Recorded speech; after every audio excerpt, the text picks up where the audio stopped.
Thanks for what you do with your podcast and all the rest. You're doing a great job. Hope everybody keeps tuning in. You get a lot of good info, a lot of insights, understandings of how to get strong, how to stay strong, how to use your strength. You do a great job, dude. You make things better than they are in real life, I think. If you don't follow Massenomics, y'all do it. Social media, website, everything. Massenomics.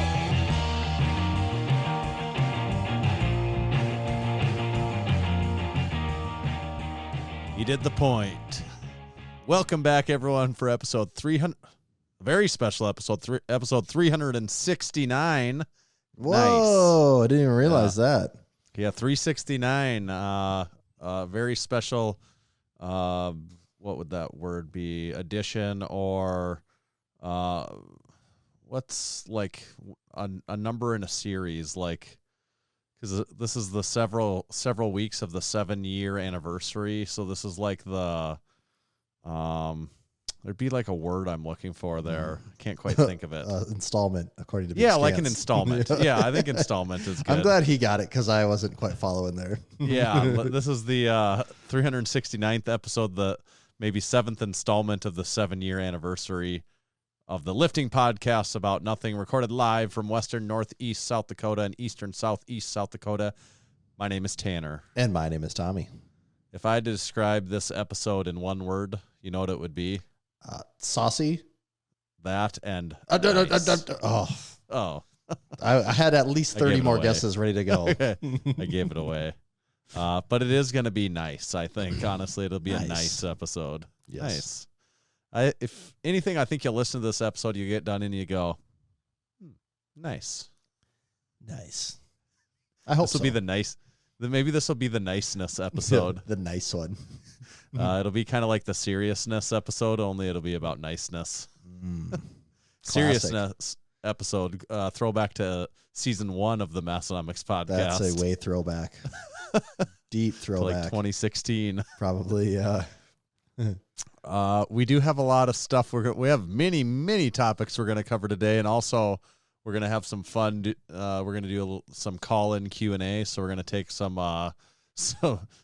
live callers on the podcast. We have people submit their questions, and we're going to call a few of them. I'm not sure if we did get quite a few submitted, so I'm not sure if we'll get to everyone because we got a lot of other stuff we're going to talk about too. But we'll get to as many as we can. How about that? Sounds great to me. And also, as long as we're talking about great stuff, I want you to make sure to check out SPUD Inc. Straps. Their website is spud-inc-straps.com. They've got, if you can fit it in on your wrists or in a strap or fit it in your gym bag, for Pete's sake, you can get it at SPUD Inc. They've got everything. They're the yellow straps you've come to know and love over the years. They got wrist straps, knee sleeves, elbow sleeves, belts, pulley systems for your home gym. They've got the bow tie, one of my personal favorites. I'm a formal bow tie user. I like the red one. They've got casual, formal, a few different options there. Check it all out at spud-inc-straps.com. Spend $75 or more and you get free shipping within the U.S. And just make sure to let them know that your good buddies over at Massenomics sent you. Today's episode is also brought to you by Texas Power Bars. Buddy Caps first started lifting weights in the late 60s and began powerlifting in the mid-70s. At the time, he was working for Image Barbell, building gym equipment. Around 1976, a local machine shop started making Olympic bars for them, calling it the Image Bar. In 1977, Image Barbell became Champion Barbell. It was then that Buddy started looking at the bars with an intent of changing them for the better. In 1979, Buddy bought his first lathe to begin addressing the known issues. And in 1980, his passion, drive, and purpose now had a greater mission. Buddy set out on his own to make what he believed was the greatest bar he'd ever seen and trained with, and the Texas Power Bar was born. It was strong as a house with the best knurling and was maintenance-free. Hundreds of state, national, international, and world powerlifting records have been and continue to be set and broken on the Texas Power Bar. To learn more about Texas Power Bars and buy one of their legendary bars, visit texaspowerbars.com. Thanks, Texas Power Bars. Should we hit a topic here before we get to calls? Maybe a topic we two? got lots of topics. Maybe we'll run through our topics, and if there's any time left, then we'll take some calls. We'll do a call or two. Yeah, if there's time. We might not have time for any, actually. Yeah. Let's see. Well, first got a we lot should of say- interesting stuff there. We should probably hit on our new drop, right? Yeah, the new drop, right? I mean, you're putting the T to work right now. Yeah, this pocket ain't gonna pocket itself. Now is it? No, that looks great. Tanner Yeah, is just working the pocket on his pocket tee so hard. You know what I'd like to do? I was doing this at the gym the other day. Actually, I forgot to post the video. Maybe I'll do it again. And I actually kind of deleted the video. Oh. I was walking around like this and getting people with I was going around and being like, "You're on pocket cam." Yeah, so Tanner has, if you can't see, he has a pocket tee on, the new Massenomics Working Hard pocket tee, and he had his phone sitting so the camera does poke out of the pocket. And then I get you on pocket cam at the gym. I'm going to do some pocket cam this week. It's like a real candid camera type show. Yeah. You're not just getting filmed. You're on pocket cam. It's almost like a perverted version. You could get some recording really people in good the gym. conversations, I'm sure, on pocket cam. Yes. Probably more than what people want to know. Yeah, I'm wearing the denim blue version. Got this sick puppy in black or denim blue. My biggest thing is I just don't know which one I like better. Hey, it's like your kids. You don't have to pick. You don't have to pick a favorite. You can like them both equally. So that is our heavyweight. I think did we talk about this last week at all a little bit? We did a little bit, but it's probably worth mentioning again. So yeah, that honestly. is a heavyweight, 100% cotton, boxy fit pocket tee with the Massenomics patch sewn on to the center of the left pocket. It's a big old beefy tee. That's right. Get it beefy in here. If you've noticed, I just wear these all the time now. Every time I'm you wore this in the last episode, so I'm just assuming this has been on for 7 straight days and it hasn't came off yet. Actually, this is relevant to people buying it. I did want to do these through a full wash and dry test, and they've been dried on, warm or hot or whatever, and they're 100% cotton, so they do shrink down a little bit, probably a little bit more than our other tees, but they start off as a very bigger, very considerably generous fit, and it still is. I would classify it that afterwards. But the way I like this, I like to order it in the same size I would order one of our regular blend tees, and then I like the big old beefy fit of it this way. That's me. You could size down and have it be snugger, I suppose. But I'm going regular. Actually, you know what? I would love to just tell you about how great this merchandise is, but unfortunately mine seems to have been lost in the mail. So I'm missing out on all the goodness right now. So I'll just have to take your word for it. And of course it was the time when I sent like a whole bunch of stuff. Oh yeah. It was like a Christmas time over here. I was pretty excited for that package, and I go, and of course it's MIA. Yeah. So to be determined if Tommy ever gets himself a couple pocket tees or not. Yeah. Maybe if I'm lucky. So that's the first item. Those are the first items that people already knew about. Next up on the list, can I pick? Sure. Oh no, yeah, I want to see that. I haven't seen that one yet. Yes. Oh yeah, you haven't. Yeah, I haven't seen that one at all yet. Whip that thing out, on Tanner. Camera. Oh, just depending barely. on what we're looking at. I don't Just know if barely. live streamers or.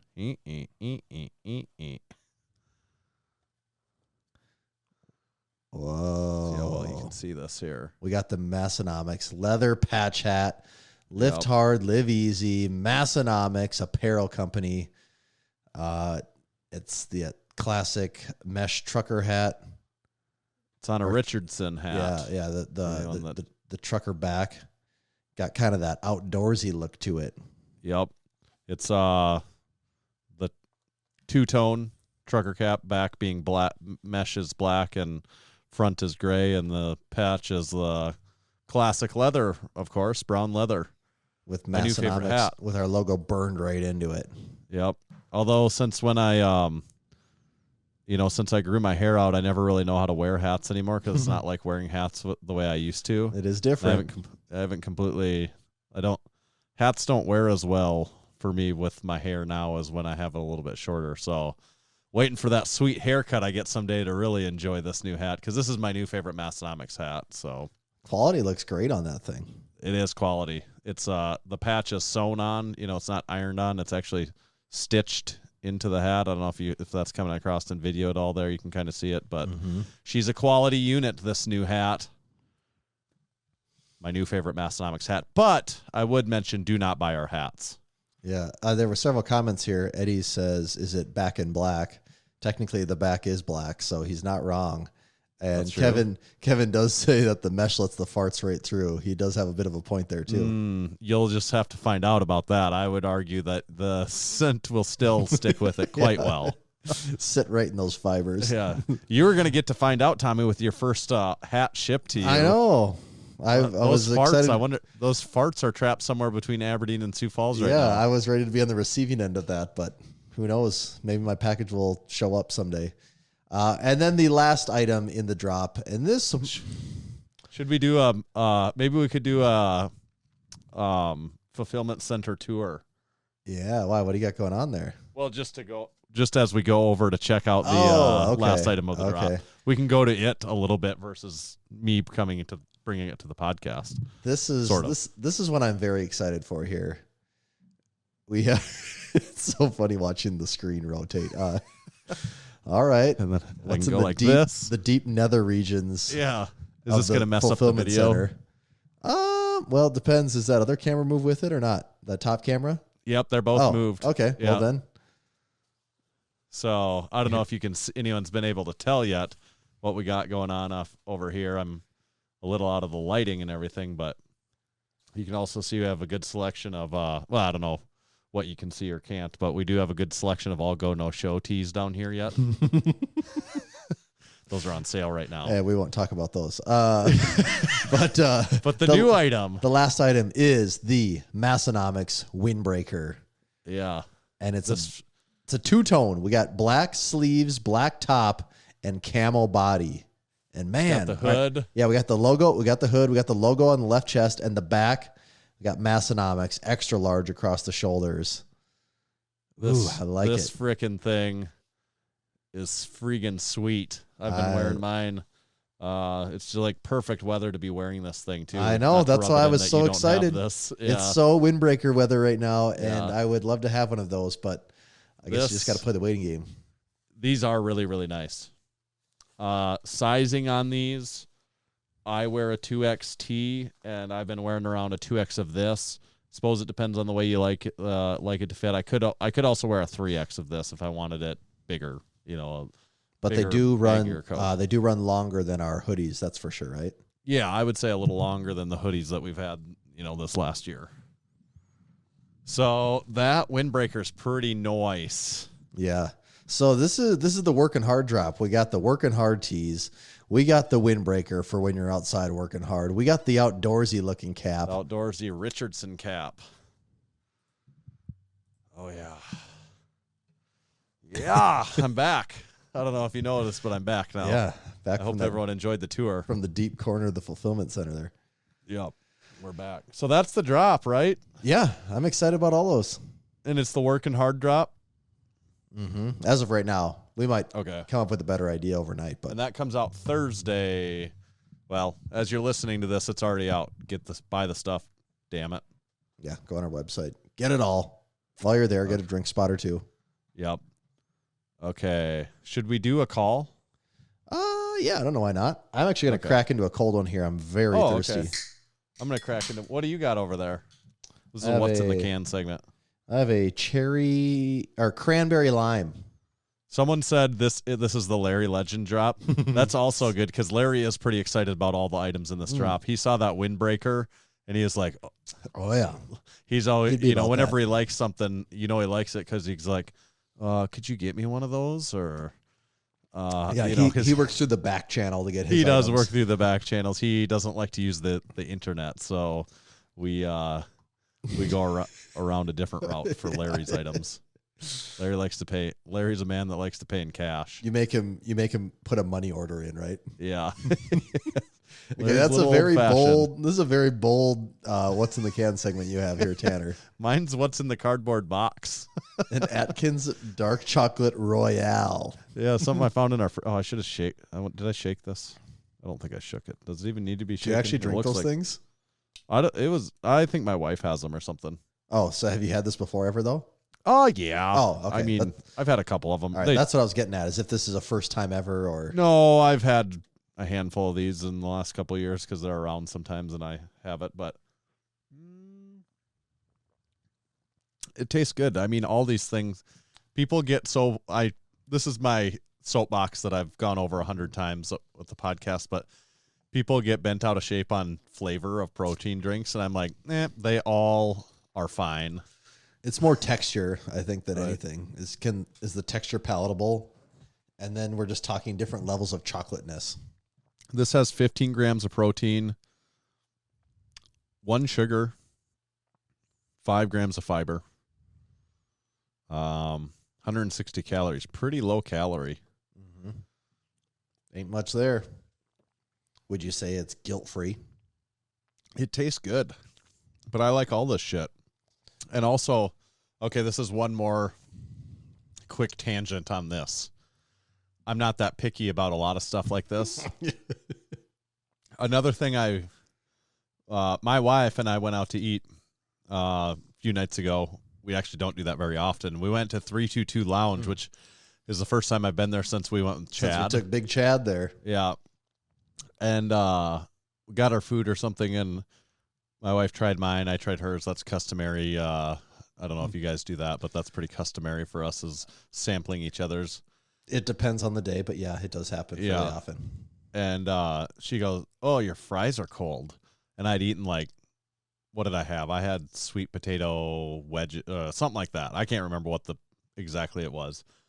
And I'd eaten half of them and never had it once crossed my mind that they were cold. Uh-huh. And then after she said that, I was like, oh, I guess. And she was insulted that they were so cold. Mm-hmm. And to me, I have literally never gotten something at a restaurant and thought, oh, this is cold, I'm pissed. But I go out with other people, and I heard that 50% of the time. I'm like, oh, your fry. If I had a nickel for every time I heard someone say, oh, the fries are cold, and I don't even know the difference. I cannot tell. I honestly don't even really expect fries to be hot. It just is if they're hot, it's almost a surprise. It's just I don't know. These are room temperature to whatever. Yeah, I'm never there for the fries though. That's just right. Me too. Maybe that's part of my thing. But I've never once gave a shit. It doesn't. They don't even taste better to me if they're hot. I think they are better hot, but they probably are. But I just don't even care. It's not worth the conversation of sending them back and being that person. Yeah. But I just had the thought at the time that I have never thought that. I wouldn't. The thought would not even cross my mind that's an issue. Yeah, I wouldn't go there either. Oh, okay. I finished mine already. Yeah. Well, so bubbly, bubbles. Yeah, bubbly is not a slamming can't do drink, that is it? Yeah, it's too much. All right. Let's get one of our guests on the horn. One of our mini guests. I'm just going to go down the list of how they were submitted. This first one we're going to try is Big Evan. I don't know if he's been on before. We'll try him. I'll tell you, Tommy, when it's when it's go through. time. Yep. Let's work before that. I could just click on these. Let's try it again.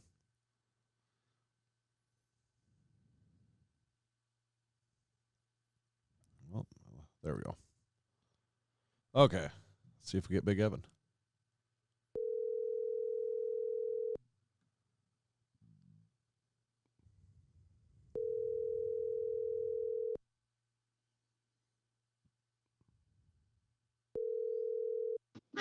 Hello? Big Evan, is that you? It is Big Evan. Are you robbing someone's car right now? Actually, I am at the beach. I'm outside of Publix trying to get some groceries for the week, and some guy's car's just going off. I don't know. I don't know what's going on. If you haven't figured it out by now, you are live on the podcast, the Massenomics Wow. podcast with Tanner and Tommy. Wow, I was actually driving down here today. It was like, man, I really hope that they call me and I'm at the beach on the Massenomics podcast. Is this how currently you wearing always picture it Massenomics? Absolutely. What Massenomics are you wearing today? I'm wearing the red varsity. Classic, Nice, yeah. yeah. Underrated, I think. Oh, absolutely.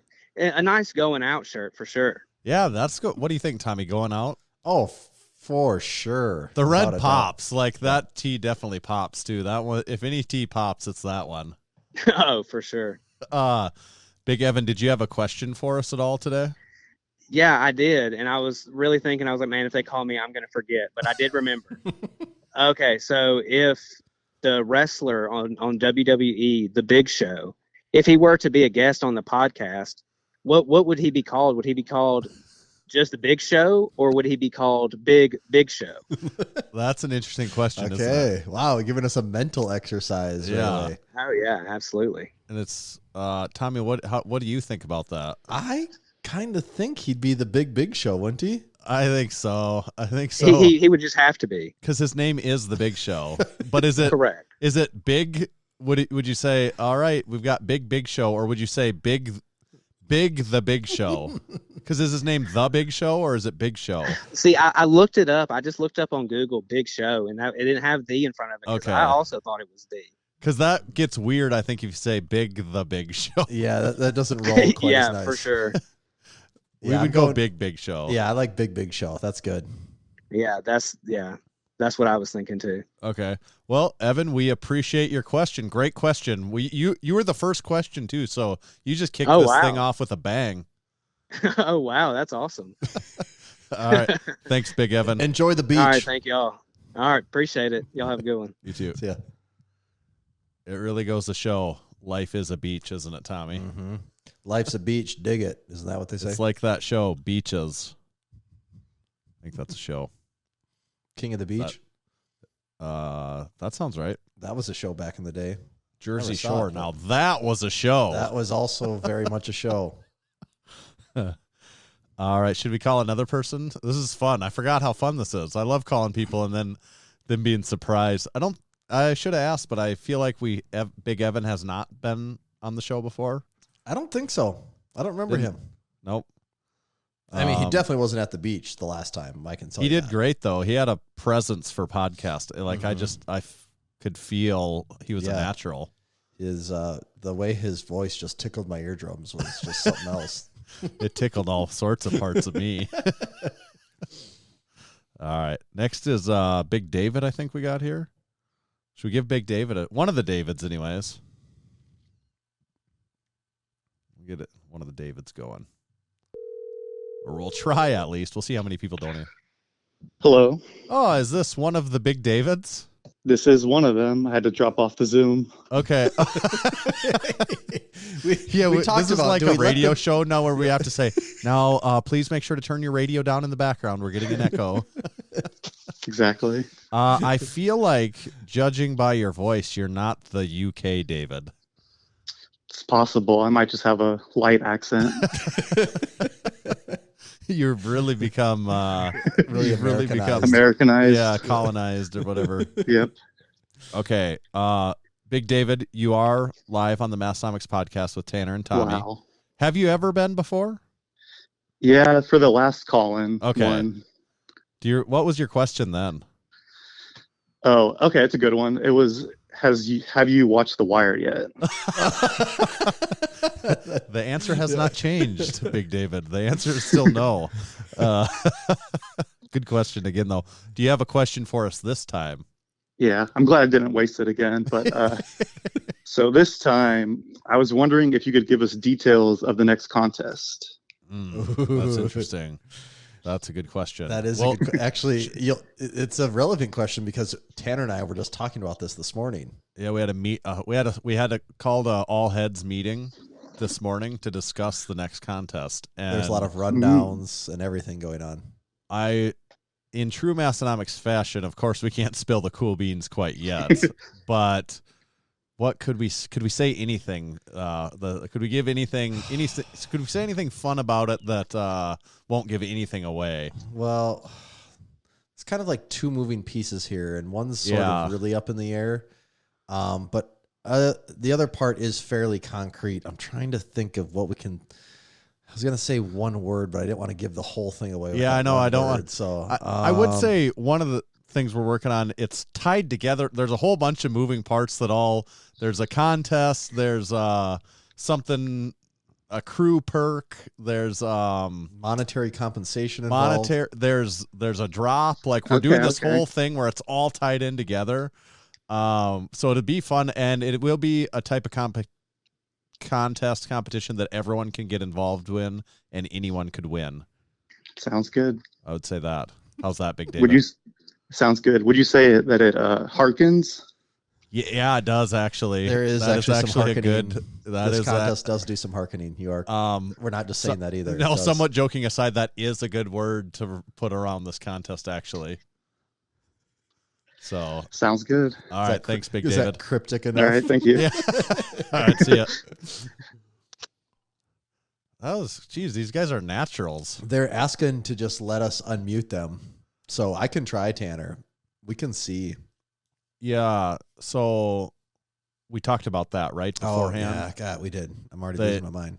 What's the problem issue? is, the problem is when we in Zoom, when we unmute people, it puts one of our tracks on the Zoom track. So that kind of messes up our editing system. Yeah, it messes up our editing because right now when we do a phone call, it splits the phone call into its own track. But like, for example, right now, if we called Big David and I unmuted him, it would put Big David and Tanner together on my track. And then I would also have to overlay Tanner's actual real track on. It just creates a lot of editing nightmares. Yeah. That's why, we haven't done it yet.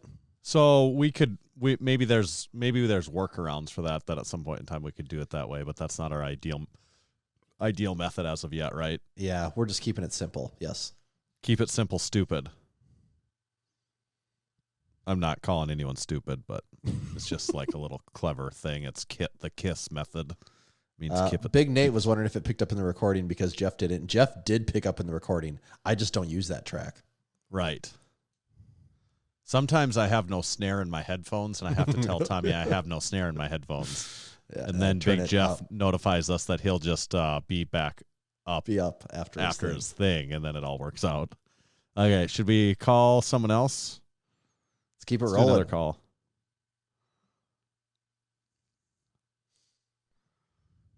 We'll skip around on the list on this one. Throw them off. Oh, you've reached the voicemail of Eddie. Oh. Oh, that was your chance. You know the rules. We circle back around. And he was just in the Discord moments ago. Let's just try again. We'll give him one more try.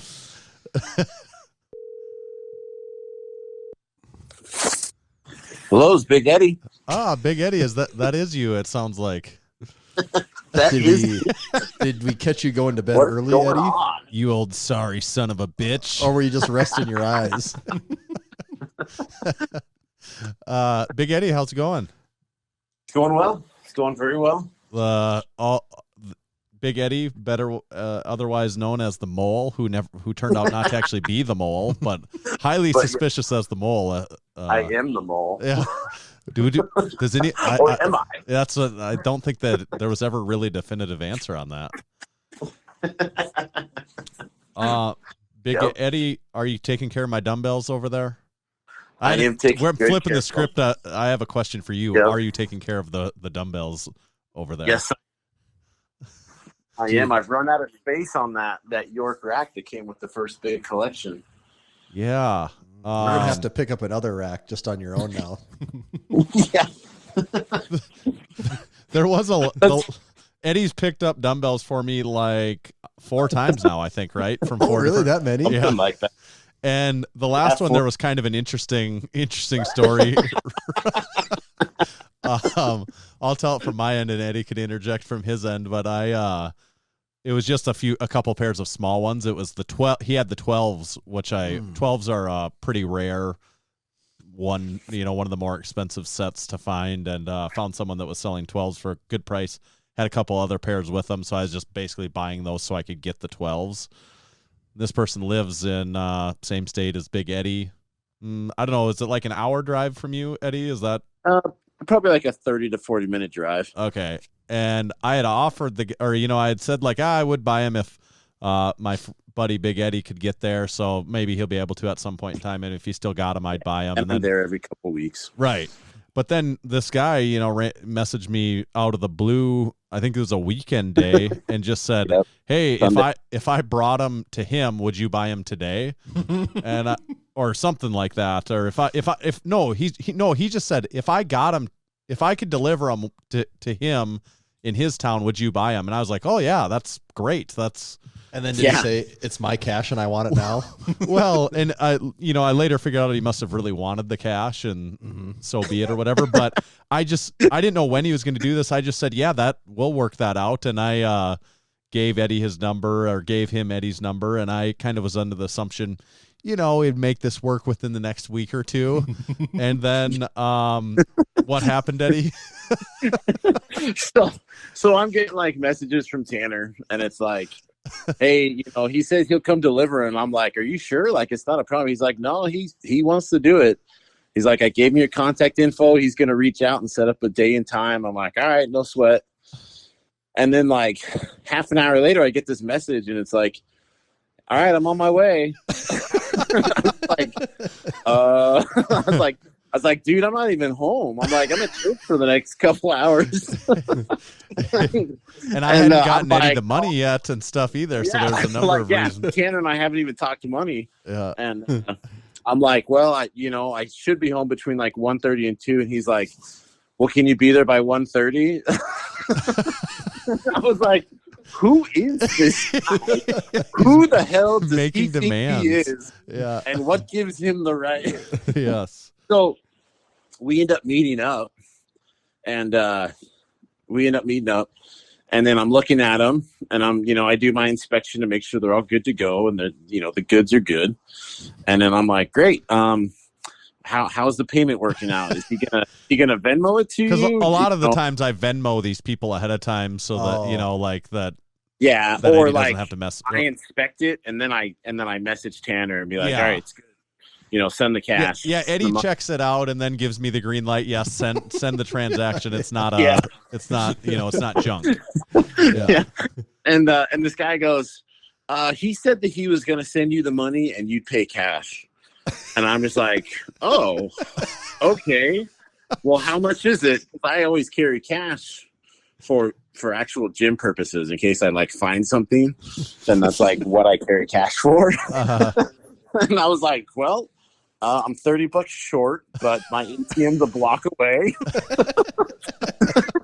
So I'll be right back. Yeah, and then Eddie called me like somewhere in there, and I was like, "Oh shoot, I did not understand this was like right now. I thought that this was happening like I was actually out cleaning up dog turds on my patio when he called me." Yep. This is a very it was quickly pretty evolving funny situation. I was like, "Is this?" Because I always like to make because we didn't clarify. I'm like, "All right, is this actually the right amount of money?" Like, how are we doing this? And it was funny because then like Tanner, then you apologize like 5 times, and I'm like, Tanner, stop apologizing. Like, obviously, you had nothing to do with this. I ultimately determined the guy. Yeah, the guy apparently really needed some money on that day, I'm guessing. I will say he's the only one who did not get a podcast card and stickers. Yeah. No chance. I was the soup Nazi from Seinfeld on that one. No stickers for you. No stickers for you. So the 12s though, the 12s are good though, and there was kind of like a mystery set of dumbbells in there, even wasn't there? Yeah, there's a pair of 5s, and they honestly look like some rubber coated ones that had the rubber cut off of them. Okay. But they do have one of them has a number on it, like I don't know if it's a serial or a model number. So I was gonna see if our our unpaid interns that are experts in the vintage weights can track anything down, decipher it. Yeah. But, okay. Big Eddie, did you have a question for us at all? Oh man, well you already answered the one about me guessing what the drop was going to be. You had several questions. One don't need to pick for you, but you asked about table talk. That was a good one. Yeah, what's the status on table talk? Have you guys gotten a date yet lined out? Do you have a time frame you guys are looking at with Big Dave? Yeah, so we don't know the date yet, but we are planning on making that trip. And Tommy and I have talked about some options. We obviously have to work it out with Dave to make sure it works with him. But the exciting part is we could have multiple stops on that trip. Buddy. Could be on with our buddy Big Dr. Mike also, if we plan that trip out right. That we can make a few cool stops and do some cool stuff. So we want to get a lot of bang for our buck, and the plan is 2023. We don't know exactly when it works out yet. Does that mean we're going to get to see a YouTube video of big Dr. Mike putting you guys through the ringer on a bodybuilding workout, making you cry? For sure. That's for sure. That's part of this thing that's going to be cool, is all the YouTube content that we can get out of it. Yes, absolutely. So that's a good question, though. Yeah. No, that's going to be awesome. Well, thank you. We're definitely looking forward to seeing the updates, and when you guys make it out to the not Midwest state of Ohio to visit the Elite Fitness compound and some other good sites. All right. Thanks, Big Eddie. We'll see you in July. Thanks, Eddie. See you in July. All right. See ya. I enjoyed that dumbbell story. Had not heard that one. Yeah. I thought about that after he actually answered. I'm like, oh, this would actually be a good story for the podcast. Yeah. That guy really did throw me for a loop, though. And he's like, Eddie's like, oh, he's like here now. I'm like, that's not what we talked about. You know, the guy just sitting there like, oh, I he just like have that showed up money there. I need that money. Yeah. I mean, it was a good deal, so it worked out ultimately good. But should we get a next caller on the horn? Let's keep him going. All right. Next on the list is Big Keith. Get ready, Big Keith. Turn your phone off. Do not disturb.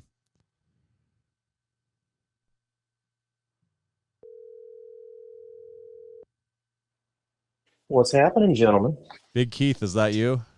Yes, sir. How are you guys doing? Good. Great. You're live on the Massenomics podcast with Tanner and Tommy. It's so good to hear your voice. That's what I hear. How are we doing? I'm trying to think of I gotta kill the Zoom without fucking up the call. Okay. Yeah. There we go. My luck could hang up on you bastards. Yep. So, Big Keith, we got to meet you in person this year at the Arnold, so that was pretty cool beans. Yeah, the Arnold was a blast. I swear you guys are freaking giants. I never felt so damn small standing next to both of you.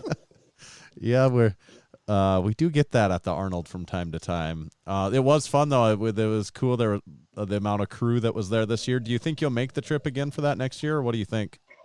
I'm probably 50-50. Yeah. Between if the Massenomics podcast, or if the Massenomics meet ends up being an annual thing, and Home Gym Con ends up being pretty annual, I don't know if I can swing all three of those because I'm spending like $6,000 this year on fucking vacations. So for specific like gym related and like my hobby vacations, I don't think my wife will let me do that every year. So it's just going to be a matter of picking two of the three or one of the three annually. Yeah. That is a lot of gym related vacation stops in 1 year. Absolutely. And if we had to pick, I'd rather you were coming to the Lift Hard Live Easy Classic anyways, because we get to see a lot of people at the Arnold, no matter what. So. Big Keith, did you have a question for us? I did. So it was about podcasting, basically. So I've been on a handful of podcasts over the last couple of years, but I've never hosted a podcast. And the working the working plan right now for the unpaid intern / crewcast is that me and Joey are supposed to be like co-hosts, and then kind of have crew on over each week, and kind of have the crew be the other crew be the guest more or less. So just I know how to be a guest on a podcast. I don't know how to freaking host a podcast or co-host a podcast. Can you give me like a 90-second advice column there?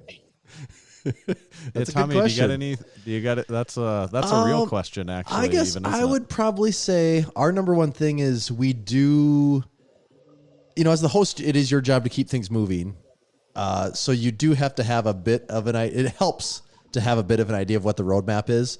So that's why we do have like a shared to-do list basically that we can look at. So we have a general direction of where we're going to go for the podcast, because it is tough to just sit down and be like, all right, we got to talk for 1 to 2 hours and who knows what it is. Like if you're in person, that might be doable. That's really hard to do online. So I guess I would say make just some basic to-do items, talking points for the day. If you can, that makes things a lot easier. Yeah, that makes sense. I agree. I agree with that. And then like the way we do it is, it's not a rigid roadmap either. Sometimes we might not get to all of it. Sometimes we might add a couple things as we're going and stuff like that. But it is important to have a little bit of a bulleted point outline, even of just like, hey, these are the bullets we're going to hit. And then like specifically with a guest, we always have a little more, we have a decent number of bullet points on each guest. Like, because what you'll find, like, different guests do different things. Some people have 2-word answers for every question, and that's it ever. Some people, you listen to the Massenomics podcast. Some people can talk for 15 minutes, and we never even asked a question. They just started talking and never ending. So you got to be flexible. Of like, some people we'll literally ask some people like 2 or 3 questions over the course of 45 minutes and not really get to anything on our list. And some people we kind of have to drum up more because they're kind of a closed book until they get more comfortable. That makes sense. And I didn't want to make it sound like it was just me and Joey behind the whole thing, because him and I might be like kind of the initial faces of it, but there's about about a dozen other crew that are pretty instrumental right now putting this together. So don't want to make anyone think it's just me and Joey doing it all by ourselves. So it will not be possible without the help of at least an entire village, basically. We're excited for it too. Yeah. We think the crewcast is going to be a lot of fun. We're very excited for that to come to life. Nice.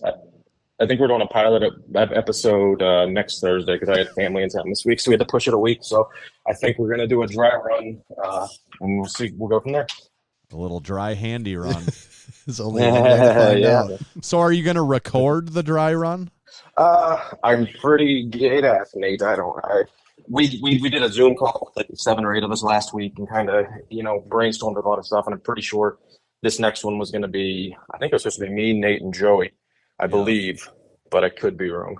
My opinion, this is my bit of advice on that is, and Tommy, I don't know, you might agree or disagree, but I think whatever you do, you just record it and plan on it being a real thing. I think so too. Unless you get done, unless you get done and you really, really think it's awful, then even if you think it's kind of awful, I think you still use it. But it should be kind of bad. It's your first one, so it probably should be kind of bad. So unless you're like, we had technical errors, there's huge gaps where we're not talking, like if it really is unlistenable, then don't release it. But I would say record it with the idea that there's like an 80% chance this will be the first episode. Yeah. Sounds like a good plan. All right, we're excited for it. We're going to be the first listeners, of course, and sponsors. Absolutely. We need all the help we can get, and we'll see you guys in July. Thank you for the phone call. See you then, Big Keith. See you, Keith. Thanks. Later, guys. Peace. Thanks. Good from Big Keith. Yeah, good stuff. You know what else I like? I like the Strength Co. plates. Yes. I was reading some, as I typically do on any given day, I just read through various reviews of the Strength Co. plates, and I found one that stuck out to me in particular. I was on the website www.thestrength.co, just browsing. Like I said, I do every other day or so, just keeping up to date. Yeah, you don't want to miss anything. And this review stuck out to me here, and it was, this fucking thing is built like Teddy Roosevelt forged it himself in a 19th century rail yard. Top-notch quality and excellent customer service from the folks at the Strength Co. Now that's a testimonial right there. Yeah, I don't know if I could ever say anything better than what they just said right there in that review. And that was from Big George G. So well done, Big George G. That's good. Head over to the Strength Co. Buy yourself some Made in America, veteran-owned and operated company. Made in America plates. They're smooth and easy to grip. They're the best-looking iron plates that are out there. They're accurate, and they look really good. They become the go-to plates of Massenomics Gym. Check it out at thestrength.co. And today's episode is also brought to you by Bearfoot Shoes. Grr, baby. Most shoes harm your mobility by over-restricting your foot's natural movement. Barefoot shoes are designed with minimal restrictions so your feet can move the way they're supposed to. Move with more strength and confidence in every step. Barefoot Shoes was founded by Chris Duffin, who attributes proper foot biomechanics as foundational to his success in squatting and deadlifting over 1,000 pounds for reps. He helped create the company to provide a minimalist shoe that can be worn for anything from deadlifts to walking your dog. Go to www.barefoot.shoes to check out the best minimalist shoes available. And most importantly, make sure to use code Massenomics to save 10% on your next order. That's barefoot.shoes. Code Massenomics will save you 10%. Thank you, Barefoot Shoes. That actually just reminded me, Tanner. It says that those shoes can be worn for anything from deadlifts to walking your dogs. Today, I took my dog to one of the dog parks in town, and you're familiar with Bernie. He's also very familiar with you. I like to call him Bernard. We have a very formal relationship. Yes, you do. I call him Bernard, and he barks at me. Yes, that's exactly how that relationship goes. But Bernie does have a bit of a distinct look. He's not, he looks like a doodle dog, but even at that, I think he is somewhat distinct looking. And while I'm walking from my car to the dog park area, there's a guy that has a dog that looks exactly like Bernie. Exactly like if they him. ran away and ran back, would it take you a split second? Other than the fact that the one was a little smaller than him, and they were exactly the same. And at first, I'm kind of thinking my eyes are just playing tricks on me. And then we were getting to the area at the same time. I go, God, our dogs really look alike. He goes, God, I was thinking the same thing. And we start talking, find out Bernie is that dog's older brother. They are siblings. Bernie was that dog's older brother, which was hilarious. Did they like each other? They kind of did. Like they're doodles. They're like want to see what's going on, and they played a little bit. And siblings, am I right? Which that's funny. You can go out in public and meet your dog's sibling. Probably just sniff a butt like any old dog butt. Basically. Should we try and get Big Nate on the horn? Let's do it. All right. Let's give it a shot.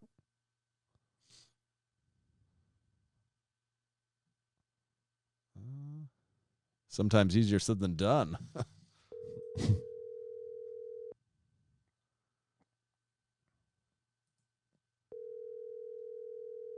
Maybe he's in bed.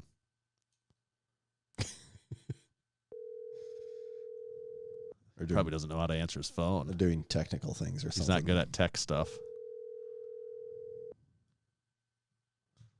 All right. We gave Nate a shot. This next one, they said they're from Denmark. Do you think we can try to call that, or what? How does that work? I mean, the worst case scenario is your phone blows up, I guess. All right, we'll give it a try. I don't know if this will go through. What happens? Oh, Big Nate says he's up. Try that again. All right, we'll give Nate one more shot. No one gets more than 2 shots, though. You only get 1 shot. Hey, hold on. Hey, I'll be up right after my thing. Hold on one sec. Oh, I didn't know we were calling Big Jeff. I thought we were calling Big Nate. Oh, yeah. Sorry. I'll go get Big Nate. Hey, Big Nate, there's a call for you. Oh, thanks. Big Nate, is that you? Oh, that's me. Hi, how are you? Oh, good. You're live on the Massenomics podcast with Tanner and Tommy. What's up, Nate? Oh, what an honor. This isn't your first rodeo, though, is it? No, this is like at least my 20th or something, I think, at this point. Could you not answer because you were doing technical things? Well, I was hoping I set my voicemail in case I fell asleep as a prank, but I don't know if you guys made it to the voicemail. We did not. I usually try to cut off before the voicemail just because I'm always nervous of what it says, and I don't want don't want us to have to do any editing and post. Well, I did one of the say anything. Oh, nice. Just kidding. Leave a message. Classic. But you guys didn't get to it, so now the joke was ruined. What a bummer. Yeah. Big Nate, we got to meet you in person at the Arnold this year. That was pretty cool. Yeah, you guys are really tall. Yeah. That's what we're best at. Mm-hmm. You gotta be good at something, right? Yeah, that is true. And we got to go out to Brothers together. It would have been so much better if it was a lot quieter, if we're honest. My ears are still ringing for how loud it was in there. Yeah, it's just too loud for my old ears, that's for sure. That's how we do it. Oh, I want to go talk to someone. Let's pick the loudest place we can find and go have a conversation. The best was just the incessant, just of Tanner every time he tried to speak, when just realizing that no one would ever hear a word he said. Well, plus Tanner's voice was gone, so he really had that working against him. It would just be like Tanner would try to say, Tommy, you were sitting next to him and be like looking at you as if you could translate through brain waves or something. I don't speak Western Northeast South Dakota. Help me here. Big Nate, did you have a question for us today? Yeah, I did have a question. I wanted to know who you guys are most excited to hear interviewed on the Unpaid and Underrated podcast. Who we're most excited to hear interviewed. Yeah. Tommy, anything coming to your mind off? I mean, do we have like as in anyone I could ever crew think member, of? crew members, crew member to be interviewed. Well, that's the first thing that comes to my mind, but I guess I didn't know what I didn't know what the parameters I mean, you were could. here. I mean, we could interview Lionel Richie for all we know. Right. Well, that'd be exciting. I just generally speaking, this isn't a specific answer, but I am just excited to hear more from a lot of the crew. You know, there's a lot of crew that I've come to, at least some in person, like you and many others we've talked to over the years. We've gotten to meet here at things like the Arnold, but even just their online persona that I've become aware of, I'm excited just to hear more from a lot of those people. I think that that's going to be really fun for me personally to hear them. If I had to pick anyone in particular, that's really hard. That's what she said. You can't pick a favorite, right? Right. I mean, that would be the tricky thing. There's a lot of them. That's where I would struggle too, because people's online presence can vary from their on-air presence a lot, and it's right. And I think after I listen to a few episodes, I'd be like, ooh, or it's really fun to listen to so and so talk because of they say these funny things or they go on these rants or whatever it is. So yeah, I'd have trouble answering that question too. Here's something I'll be excited for. Big Jeff, as long as we're talking about him, I'll be excited when Big Jeff is on and all the references to "I'll be up after my thing." I will enjoy that. I already know that for sure. Yes, that will be to great give one definitive answer. Scants because he's old. That's always good. That's if he can figure out all the fancy technology. We've been working with him. Last time we had him on for our planning meeting, he was just walking around working out the whole time. So it was pretty great. Can you confirm? Does his phone? Does he have a jitterbug? Do you know what? I don't know what device he was on because I could only see what the camera saw, but I would assume so. Yes. Yeah. Oh, I'd be excited to hear from some of the chocolate chips too. You know, the female crew members who maybe we hear less from sometimes. I'll be excited. You know, maybe you can dig up. Here's another thought. You know, some of the less, maybe they're very aware crew, but they're not necessarily as active as frequent. But hearing from some of those people, and it's like, oh, these people are crew. And they do this, and I didn't even know that. Yeah, I would guess there's a fair number in there that are constant browsers, but rare posters, and so those people could potentially have some good info. I think you guys should listener, first time callers. Yeah, exactly. You guys should interview Larry Legend someday. That'd be pretty fun too. Can we get? Is he at scans level for reaching out to communication? Then probably lower. Yeah, probably lesser than scans. If you got him going though, he'd talk a really long time. Yeah. Perfect. Hey, we got to have goals. We have to set goals to reach them. Yeah. So. You could get him going. If you guys have a few topics, he could talk for an hour or two. So that's an idea right there. All right. We'll put that one in Asana, and that means it'll get done. Yeah. I kind of like the idea of them just interviewing gym members like constantly. Yeah, it's like people that like are more aware of Massenomics on this side of the table. Yeah. And aren't really aware of the other side of Massenomics, and like so you guys would just have two totally different viewpoints. So how about this? When everyone's out in Aberdeen for the meet, I'll enlist some folks to just go throughout the town and line up just people that work at banks and local restaurants that might know who you guys are. We'll interview them. Yeah, now you're talking. Yeah, get the inside scoop. We'll get all the good info. All right, Big Nate, we appreciate your question. Hey, I appreciate the call. Thanks, guys. Have a great night. You too. Thanks, See ya. Nate. See ya. See ya. Bye. Another good call. Let's try and get that Denmark one. I want to see what happens here. I can tell you what's going to happen. Verizon's going to charge the shit out of your phone bill. That's probably Welcome to Verizon Wireless. Yeah, that's my only shot I'm giving on that one. Let's try like big. Should we try Big Kevin over there? Doesn't it? Yeah, I don't even know. We can at least say we tried. Give that person a try. Let's try Big Kevin.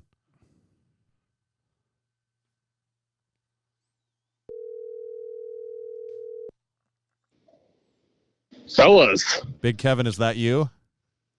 This is me. We were hoping it would be you.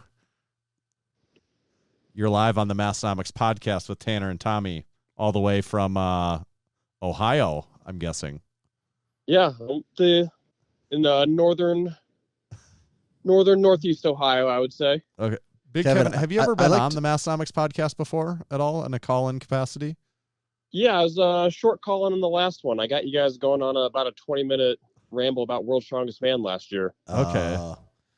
Kevin, I like to picture that when you're talking on the phone, you have that trench coat on and you're like, everyone would think you're naked, but you actually just have a bench shirt on underneath. Surprisingly, that's pretty often. You surprise your wife with that like daily. She's like, okay, is he naked this time or not? Big Kevin, we got to see you at the Arnold again this year, of course. So that's always fun. Yeah. You guys were shorter than I expected. Finally, we tricked someone in the opposite direction. Did you have a question? Well, you were also at Brothers. We got the whole. Yes, I was. We're kind of getting the whole Brothers team back together. It's a reunion. Yeah. Did you have a question for us tonight, Big Kevin?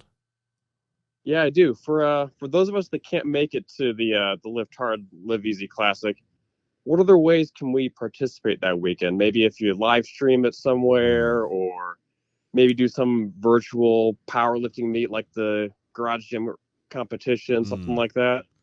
It's a very good question. Yes, that is a good question. There might be a live stream, so that'd be the first part to that answer. Is there could be a live stream. We're not necessarily ourselves going to be running that, but it's there are some things into the works that there could be a live stream. Full disclosure, though, it's probably going to be like every live stream of every powerlifting meet everywhere it works like half the time. That would be my. Yeah, it turns out we get there and the Wi-Fi actually only supports like nothing on it. So, I do think though that there's possibly someone there that will be setting up the live stream for us. If they don't, at the very least, we'll make a shot at it. But I can't guarantee we will put much effort into it if we have to do it ourselves, just because there'll be enough other things going on. But we will at least make some type of maybe there'll be live a bit, stream. one camera set up at least that you could check in on, and if you kind of are aware of what's going on, you'd be able to follow. Also, I think the Discord, we'll probably have a special. Well, we do have the special channel for the meet, and I'm sure that will be very active throughout the weekend of people updating things. So that'll be a good resource. And then your question about the virtual competing thing, I don't think that'll be an element to this, but we do have something coming this year to get people potentially with that's in the works. A little thing we alluded to earlier, even where we get a lot of people involved in a way like that. So there could be big things coming. All right, well, looking forward to it. All right, we appreciate the call, and we're sorry that you won't be here, but hopefully, if this goes well, it won't be the last Lift Hard, Live Easy Classic. Yeah, next year I'll see you. Yeah, and Awesome. if nothing else, we'll probably see you in Ohio again, right? Right, for sure. All right, perfect. Thanks, Big Kevin. Thanks, Kevin. All right, talk to you later, guys. Big Kevin. Cool as the other side of the pillow, isn't he? That's exactly what I was thinking the whole time. Took the words right out of my mouth. Should we do another call? Let's do it. These calls are going so good. I don't want to keep the party. I don't want to stop the party. Yeah.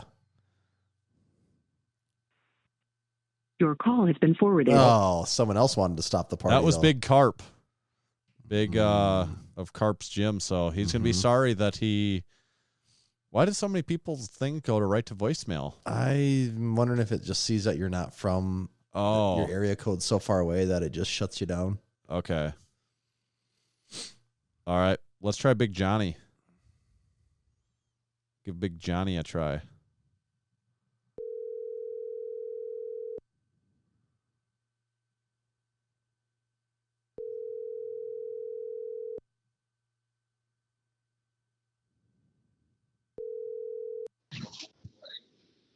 Hello. Big Johnny, is that you? Yes. Is this Tanner from the Massenomics podcast? Yeah, you're live on that very podcast with Tanner and Tommy, believe What's it or up, not. Big Johnny? This is actually so funny. I got into bed with my girlfriend, and right before I said, "Damn, the podcast never called me." And here we are. So have you ever been on before? No, it's my first time. See, we wanted to make sure you were extra cozy. We caught you in bed. Oh yeah, lights are off, hands on. Breaking your Massenomics cherry. Yeah, I actually just took off my deadlifter tee. All right. Big Johnny, where are you from? I am from northern, eastern New York. Okay. And do you do strongman stuff? Yes. Okay. Yep. I know what Big Johnny we're talking to. I thought that's maybe who I thought you were the Big Johnny, but now I know for sure. You have like the 8-bit strongman tee. Yeah. Yep. Okay. Perfect. 2 actually. Yes. Okay. Yeah. What did you order? A bigger size, or did one just get old? I made one into a cutoff, so I just wanted a normal tee. Yeah. That's a classic maneuver. That's called the Lou Nutter. He buys 2 of like every style, so you can have one as a cutoff and one as, I suppose, a going out tee. I know. I was just thinking that today. Like, there's a lot I don't wear because I wear cutoffs a lot. So I'm just like, I just have to double up. Yeah. That's also a good practice with condoms. You wear 2. You double bag. I mean, double or nothing. Yeah. Big Johnny, did you have a question for us tonight? I did. So I thought of this for a while. It's a pretty simple question. Where did the opening music of the podcast come from? Tommy, that's a Tommy question. Yes, I can tell you exactly, and it's not that exciting of an answer. You just go to. It's okay. Yeah, when you go to YouTube, they have when you have a YouTube channel, there's like an audio library of royalty-free music, because a lot of people don't realize you can't just take music or YouTube's going to flag you for you not owning the music. So I went to YouTube, I went to the royalty-free music section, was looking for free stuff, and I found one. I found this one. I'm like, hey, that kind of fits the bill. It's kind of fun, kind of exciting. Grabbed that, thinking, okay, we'll probably change this like every so many episodes. And it's been, I don't know, a couple hundred now, hasn't it?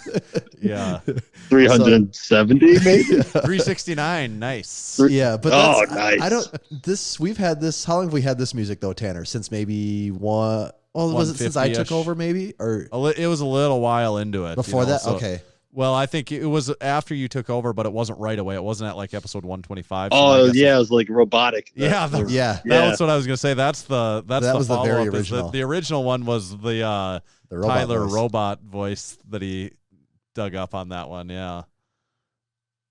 So good question though. We appreciate that, Big Johnny. Yeah, I figured. I didn't think that was ever asked or ever answered. No, that's a good question. That's a good. And the answer, honestly, I wouldn't expect anything more from the podcast about nothing. Exactly. You think we paid for that? No way. In this economy. With these supply chain issues. All right. Thanks, Big Johnny. We appreciate it.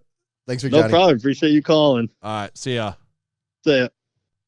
Cool beans. Little origin story there. Yeah. The behind the scenes look. Okay, should we try Big Joel? Mm-hmm.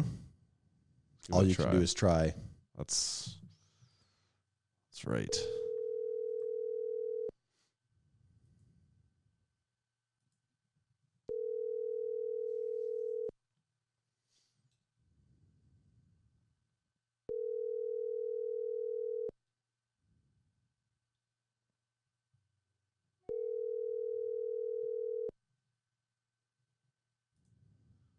Doesn't sound like we're going to get Big Joel. We're going to move on to Big Joey. Long distance call here. International call. Jeez, it sounds different going international.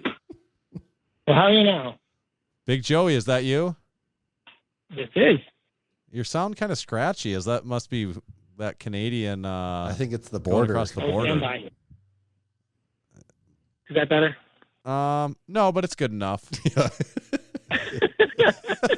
You won't be on that long, so it's serviceable. That sounds like me. So yeah, you are live on the podcast with Tanner and Tommy. Big Joey, how's it going? We hasn't been too long since we got to hang out at the Arnold. No. I'm really excited to be on what sounds like first premonition of the Crewcast. Yeah, That's kind of how this feels like right now. Yeah, so we've talked to several of you tonight that are going to be on and running and part of the Crewcast. Are you excited to get it going?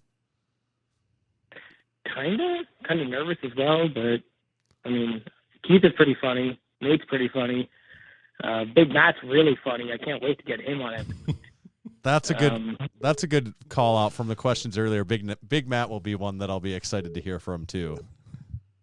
Yeah, he's a real funny dude. Can't wait to have him on every week. Yes. So did you have a question for us, Big Joey? Yeah. When are the kids lines coming? I got 2 kids here running around in the plain ones. So he's wondering if there's going to be the kids line coming. Yeah, Big Joey's asking about kids' clothing line, which you're not the first person to ask that. It certainly this does come up before. a fair amount. This actually probably comes And up it won't more be the than last. women's specific items, actually. Yeah, it does probably come up more often than that, doesn't it? What do you think, Tommy? We don't. That's a tricky one. Yeah, it's not really on the immediate. It's on the someday list. We probably should just make it happen at some point because it's not like we need to order 500 kids items. We could do a relatively small run, but yeah, we probably should get going. We have no plans right now, but we probably should get going on that at some point here. I guess it's tricky because of what is it that you get? Right, like kids kids come in a lot of sizes too. Right, you know, right. I guess what you do probably is you just get one size onesie and you say like this is the thing you buy and it's gonna fit them from 3 to 6 months or whatever that is, Yeah. and like if they're not that size, you're screwed. I don't know. Yeah, or even the youth small, right? Right. For the toddlers, most of our kids run around our gym. Right. Yeah, do like an actual youth tee. That's possible too. Because that will always fit. Right. We'll have to get back to the drawing board on that one a little bit. So stay tuned. The answer is we don't know when, but never say never. Never stop saying never. Got it. We came out with a smaller than original size drink spotter, so I would say anything's possible. Innovation never ends. Yeah, and Big Joey, you're going to be here in July, right? That's the goal. I actually booked the hotel today. And Big Steve, who you guys Steve's also coming met with at you? the Arnold. Yep. Yeah, he's going to do most of the driving because he drives a stick, and I never bothered to learn. So he's going to do most of the driving, and yeah, that's going to be a 24-hour drive for us. But maybe we'll do a vlog. Yeah. Well, A crewcast vlog. I hope you're able to make it across the border. I can't see why I wouldn't. Yeah. With all those PC sparkling waters that I keep sneaking over. Yeah. Bring us some President's Choice when you come. Oh, I'm gonna. That one I got today, the orange creamsicle one. Oof, that was mind blowing. Yeah, bring us some of that one for sure. Will do. All right. Thanks, Big Joey. We'll see you then. Thanks, Big Joey. Thanks, guys. Bye. All right. There was Big Joey. One of them tried calling me. Tried calling us back. Maybe it was the Denmark number tried to call you. Let me see which one it was. I think it's Joel. Should we try Joel one more time then? Yep. All right. Give him a second shot. Yeah. This is it though, Joel, if you don't answer.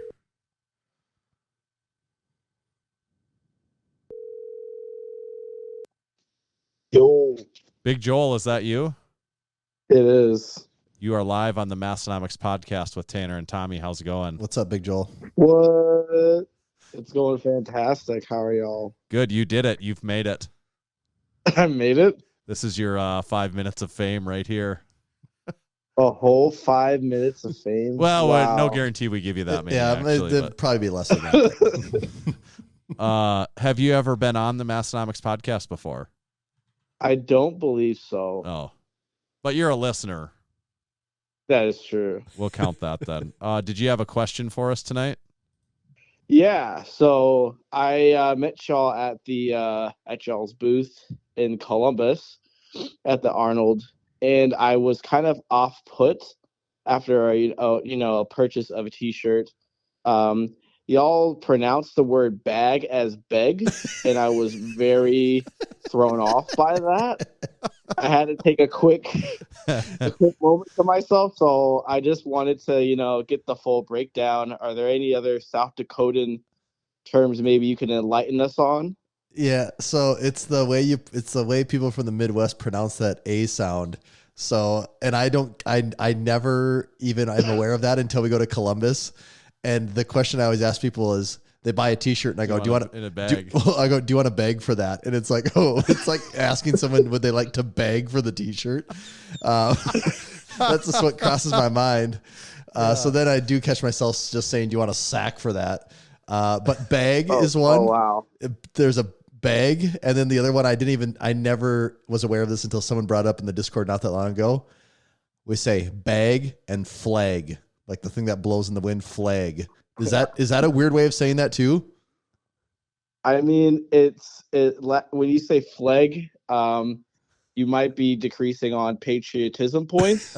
So maybe to question your commitment to freedom, but hey, whatever floats your boat, I guess. I know that I've heard the bag thing before, but somebody say it for me how you would say it differently, because I'm not even sure. Like, I see it when I read it and say it, I don't see it. You're supposed to say bag, aren't you?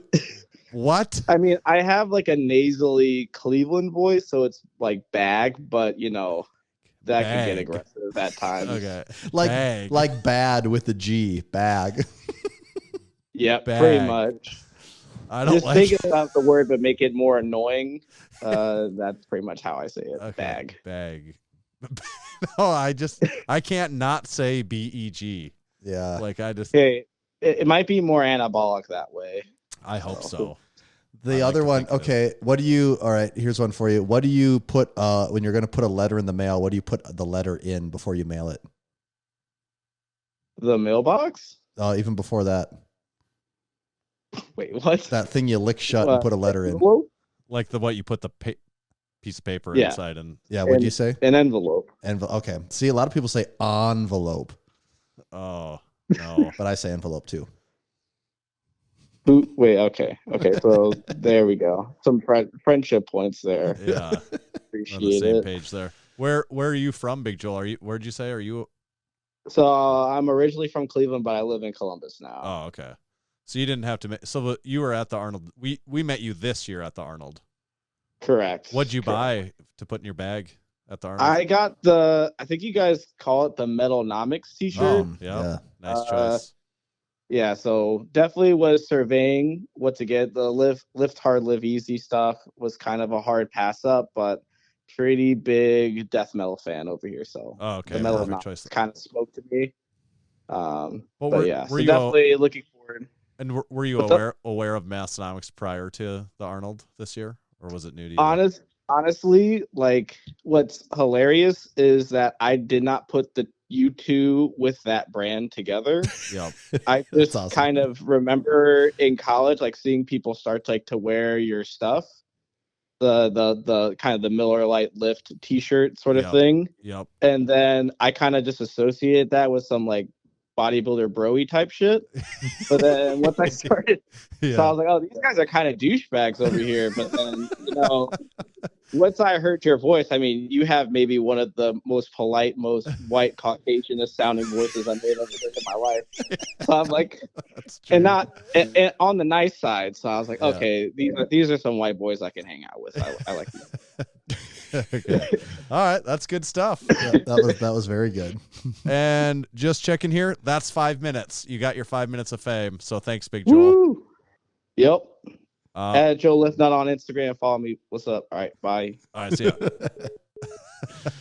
Big Joel exactly 5 minutes. Had a good story for us there. That was good. That was a good story. Yeah. So he was prior to the Arnold. It's funny. Prior to the Arnold this year, he really was not aware of, I would assume, the podcast or anything like that.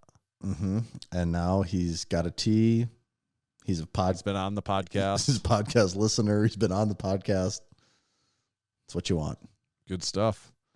Should we keep the train rolling a little bit here? I don't know why we'd stop now. Let's try Big Chris. See if we get Big Chris on the horn. Has he been in? Is he listening live tonight? He might be in bed already. We'll try it.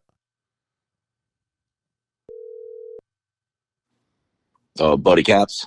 Are you the guy with the barbells? You started that yes, I am. image barbell. I knew we were going to get Buddy Caps on the podcast this year. Just didn't know it was going to happen so fast. Big Chris, you are live on the Massenomics podcast with Tanner and Tommy. How's it going? I cannot believe I'm on the Massenomics podcast. Have you been on before? I have not. Oh, okay. Oh. So this is first. I would have guessed maybe you had been. Me too. This is a I fun had the first. option. I had the option to read an ad one time, but I took the T-shirt instead. You got scared, didn't you? Probably the better Yes, I move, got scared. honestly. And Big Chris, you are competing in the Lift Hard, Live Easy Classic this year, right? Yes, I am. All right. Good to hear that. Do you have a question for us today? Yeah. What are you guys besides meeting everyone from the crew? What else are you looking forward to at the Live Easy Classic? Oh, okay. Tommy, what are you looking forward to? So does that, like, when you say meeting people, can I not say going to the zoo afterwards, like the after Yeah, party? Am I allowed to say that? Oh, you can absolutely say that. Okay, yeah. I'm really, really, like, yes, I'm excited for the meet too, but like the event is the meet, so like that's obvious, but I'm really excited for the after party. That's, I think, going to be a lot of fun. I gotta agree. I was just talking to Big Justin, Big Caden, a couple of the Massenomics gym guys that are doing the meet, and I was saying the same thing. I'm like, the meet's going to be fun, but I really think the after party is really going to be fun. It's going to be one of those nights you don't want to end, is what I feel like. Yeah. Or it's going to be one of those days and nights that I feel like that went way too fast. How is it over already? Like, that was like when you're having so much fun that it just like goes by in like the blink of an eye. I feel like that's what's going to happen. So I am looking forward to the party afterwards. Actually, exciting news. As long as Big Chris is bringing it up, the Zoo Bar is the newest and most recent official sponsor of the Lift Hard, Live Easy Classic. So they are on board even as a official sponsor of the meet. So pretty exciting news there. That is exciting, and that's actually one of the things I'm looking forward to. Yeah, is there? And I would guess you're because it is the obvious answer. You know what you said to exclude is meeting the other crew and stuff, but I would assume you're in the same boat. That's pretty high on your list too. Yeah, absolutely. Just being able to go around bullshit with everybody. Absolutely. Where are you staying at when you're here? There's a lot of talk about different locations that people are staying at. I canceled the American Inn and went with the Fairfield because I got a deal through work and it saved me like $120. Oh, okay, nice. Yeah. So it seems like there's going to be quite a few Americans still, quite a few Fairfields. I've heard quite a few people talking about the Fairfield. I saw a couple Ramcota Best Westerns for sure. Mm-hmm. So, and maybe was there some Holiday Inn Express? So I think no matter mostly any of the hotels in town, you're going to be there with other crew too. Yeah. Yeah. I mean, it's like you said, everywhere. It's like a 5-minute drive. Yeah. Yeah. And also like everyone's going to be busy the entire time. So there's going to be very little hotel, it's going to be chock full of activities. I'm dreading Sunday morning. Yeah. So are you flying? Are you flying first of all? Because some people are driving. We're flying into Sioux Falls and then driving up. Okay. So, but then that leads to Sunday morning having to drive back to Sioux Falls to fly out. Yeah. Mm-hmm. There's not really a great way, even if you're not. I mean, what time does your flight leave Sioux Falls on Sunday? We actually don't know yet. Okay. Because we might go to Kansas City afterwards. Okay. Oh. Well, either way, yeah, Sunday's going to suck. I can pretty much guarantee that. Yes, Sunday's going to be rough. But it'll be worth it. The positive is it's one of those times you'll be able to talk about all the fun stuff from the day prior, even though you feel like shit. If you remember it. Yeah. And where do you live right now? Oh, I'm in New Jersey, so I'm like 20 minutes from Philly. So you'll find that the roads here, I mean, it's like the most uneventful. It'll be the most uneventful 3-hour drive of your life. You make one turn, you go 80 the entire way. There's no traffic. It's easy. I've driven through Ohio and Indian. Ohio is eventful compared to around here. Ohio's pretty exciting. So we went to Ohio actually South going that way. Indiana one time. There's actually a lot of traffic on that interstate. There's no traffic over here. There's no cars. Oh, okay. So it'll be a nice, easy ride. Yeah. It'll be a very easy ride. All right, Big Chris. We're looking forward to seeing you in July. Thanks, guys. Have a good one. Oh, hey, thanks for the Red Robin. Oh, yeah, absolutely. Yes. Thank you. For the fake Red Robin. That was good. For the fake Red Robin. Yeah, good stuff. I'm glad Eddie was there because he was the only one not having a number for it. No, that was cool. All right, we'll see you then. See you guys. See ya. Forgot. All right. Yep, I forgot. He hooked up the Red Robin. He was the Red Robin master, wasn't he? Mm-hmm. All right, should we try one more? Let's do it. Save the oldest for last. Should we saved the oldest, most likely to be sleeping for last. Yeah, it's a trick. If it was a yearbook, we would say most likely to be asleep before the end of the podcast is this guy.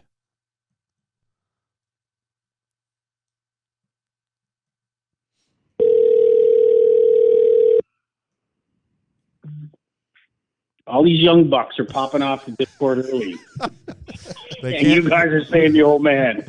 They just can't hang, can they? Oh, my God. They're children. They need their beauty sleep. For Big anyone Eddie here. What's going on? Yeah. For anyone that doesn't know, this is the mole. This is the mole. Big Scants. What's going on, boys? Not too much. We're excited to have you on again. I've been asking it. A lot of people, I got to know if we've had him on before or not, but I know we've had the mole on before. There's no denying that. Yeah, there's a couple times I've been on there. You've been keeping up good with the reveal videos. I never get tired of a good Scants reveal video from behind his garage door. There's some days I rush it, and there's some days I just got to race to get one in.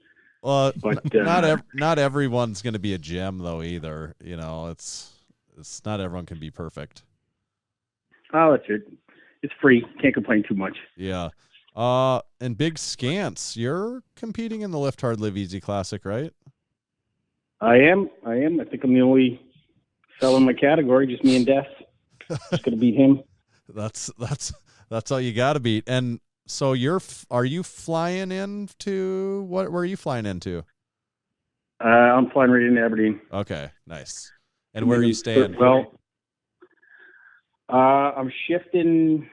I think the crowd's moving to the Fairfax, Fairview, Fairtime. Yeah, okay, Fairfield. Yeah, going to the Fairfield. All right.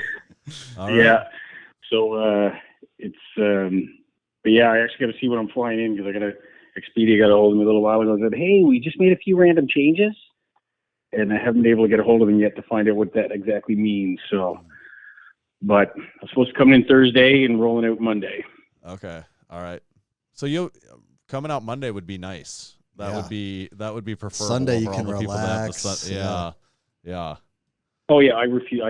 When Mrs. Scants was booking the flights, I said I'm not leaving before noon. If it's before noon on Sunday, I'm not doing it. Find something else. So yeah, I think I got like a 16-hour trip or something, but that's better than getting up at 0600 like some of these guys. And you're one of Big Joey also, but you're one of the international attendees of the meet, one of the international competitors coming all the way from Canada.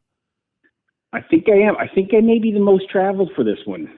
Yeah. Me or maybe Dan or Lindsay from down in Florida. It'd be a close one, but I'm coming from the far East Coast. Yeah, you might be the farthest end. How about like if someone from California? That wouldn't be as far. What do you think, Tommy? That's a good question. I don't know, actually. Like if someone was Southern California, that'd be kind of, I don't know. I'd have to really look at a map to make a judgment call on that. But yeah, you've got to be up there for the farthest traveled though, right? Yeah, it's all right though. I'll go lifting somewhere. I'm cool. That's it. Yep. Did you have a question for us, Big Scants? I can't remember what it was. I just threw something out there. Okay. If you can't get anybody else, I'm always good. See how you guys always ask how we're doing. How are you guys doing? We're doing good. We're every night, every podcast night is a good night. Tell you the truth, I'm a little tired, but I'm a little tired all the time.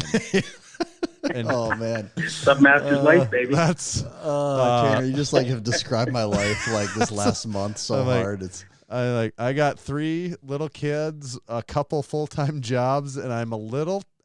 Sometimes I'm really tired. All the time I'm a little tired. If that anyone that's in at least Submasters or above can relate to that. Yesterday in my office, my wife walks in and she goes, "What's wrong? You look really stressed." I'm like, "I am so tired. Like my brain doesn't even work." And it was like 10 in the morning. Just it's that feeling when you go to bed and it's like 1 o'clock and you've already been up 4 times. It's 1 in the morning. You've already been up 4 times. You're like, okay, great. Yep. I might as well be up for the day now. I feel like I need just like 4 days of being locked in like a chamber, sensory deprivation chamber where no one can get to you, and like you just come out after like a 4-day hibernation, and you're like, oh, what year is it? And you just sort of like Still tired. Yeah. Still like tired. actually, like I'm still a little tired. Leave me alone. Except you're now well rested enough to say, Jesus, am I ever friggin' tired? Yeah, ain't that the truth? It's like the going to the doc and they ask how much, what's your pain level like? It's like usual. Well, what do you mean usual 0? Oh no, it's like a 5 or 6. Like a all the 6, time, yeah. right? So, yeah. Like, Nothing I can't explain. Like what part specifically? Some of it's kind of a 0, but some of it's a 7. Yeah. No, that's all good. Always sore, always tired. Yeah. Whatever. Outside of just being tired all the time, though, it's going good here. We can't complain. Massenomics is rolling along as strong as ever. We've got a lot of exciting things coming up between the Lift Hard, Leave Easy Classic, some contest, competition stuff, some crew stuff where we're going to get people more involved again. So we're excited for it. I got to say, the Lift Hard, Lift Easy is like the pinnacle right now. Yeah. It is the talk of the crew. Yeah. Like such excitement. It Just is. to get everybody together. We're going to continue to beat this horse to absolute just way beyond death over the next 10 weeks, but it is going to be really fun. I am really excited for it. Well, and I just laugh because I know there's people on Instagram, buddies, who don't know what's going on. They're like, why do you cut meat prep and then meat prep with an A? And 94 days from what? So, whatever. I'm optimistic it's going to be one of those things we get done and everyone's already excited about what next year brings. Oh, yeah. Big time.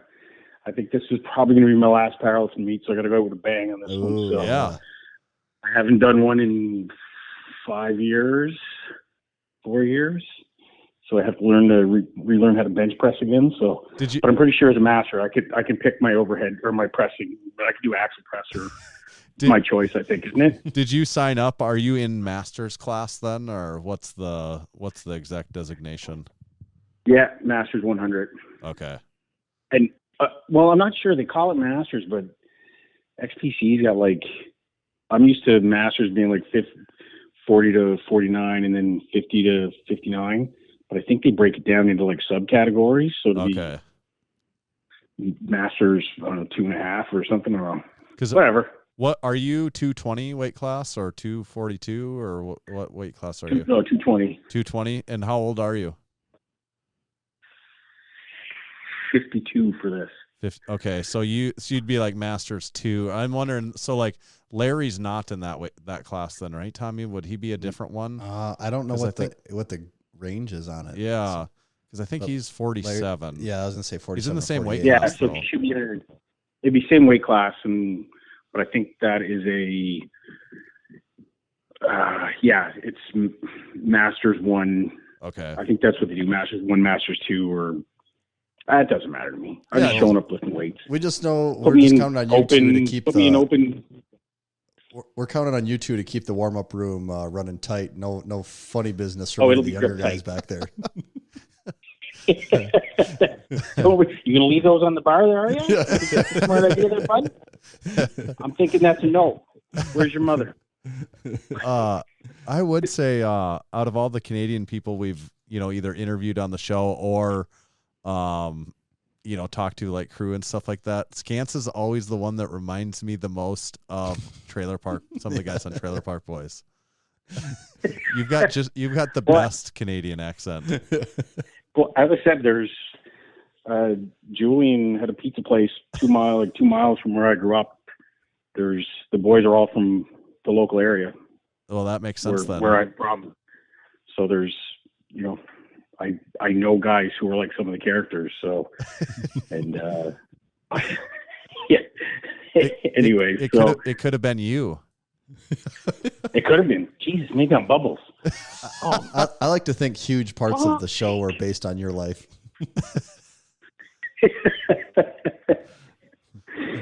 It could be. I don't know. I'm older. I forget that stuff now. So yeah. Damn, it could be due for some royalties, maybe. All right. Well, we are very excited to get to meet you in person in July. It's going to be a lot of fun. Yeah, I hear you guys are pretty short, right? So yeah, that's what everyone says. Yeah, that's what they tell us. Yeah. All right. Well, thanks for the call, boys. All Have a right. good night, and we'll talk to you later. Thanks, All Gans. right, See you thanks, later. Gans. Okay, boys. Bye. I don't care what everyone else says. He's not that old, Tommy. Nope. Age is. Age. That sounds weird to say. What's the people make the meme because it's weight is a number, heavy is a feeling. What Did do they say age is a number, old is a feeling? That is the funny take on that. Hashtag masters. All right, that's gonna wrap us up for calls this week. We mentioned always tired. I had to look because I thought I remember reading this, but I'd never verified it. Post Malone, the musician Tanner. Yeah, underneath one eye it says always, and then underneath the other eye it's tattooed tired. So it says always tired right on his face. It's funny you've mentioned that. We'll get back to something on that in a little bit here. Actually, that's really relevant to something I had. But always tired could be something like that could be a funny shirt. Oh yeah. You know, like I'm sure that there's other exists, but we could put our own spin on something like that too. Oh yeah, there's potential. I am always tired. Mm-hmm.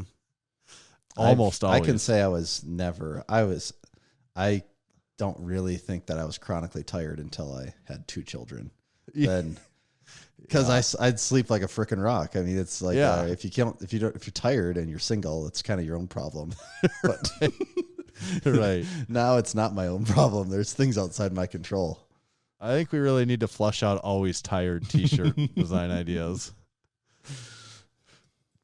Maybe we should kick the live listeners off so they got something to listen since we're wrapped up calls. They're out of here. I'm just going to make sure one more time if there's any last minute questions that really were so good that we did have one other question. Do we want to catch this one that came in here recently, or you can try? All right, let me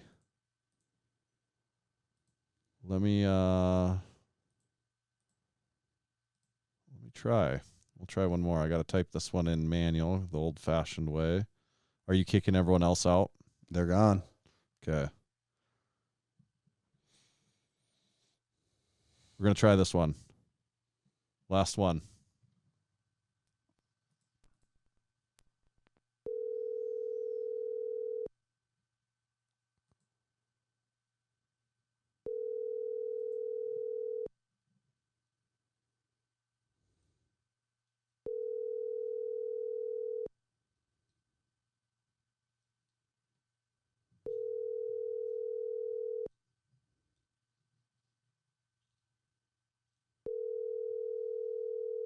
Well, no answer. He had his chat. Okay, Tommy. I want to hit us everyone with, even though we just talked to a whole shitload of supporting members, I do have a formal supporting member segment here also. Is this try they again, want one more correct? shot? Okay. Okay. Everyone always wants a second chance, don't they? Yep.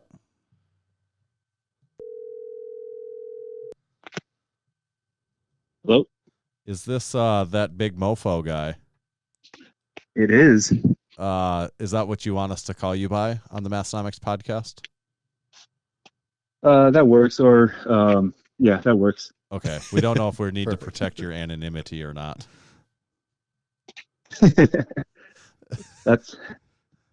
It's more of a joke, but that is a part of it. Okay. All right. Well, either way, regardless of that, you are live on the Massenomics podcast with Tanner and Tommy, and lucky for you, you are the last caller today. Oh yeah, better late than never. Amen to that. Did you have a question for us?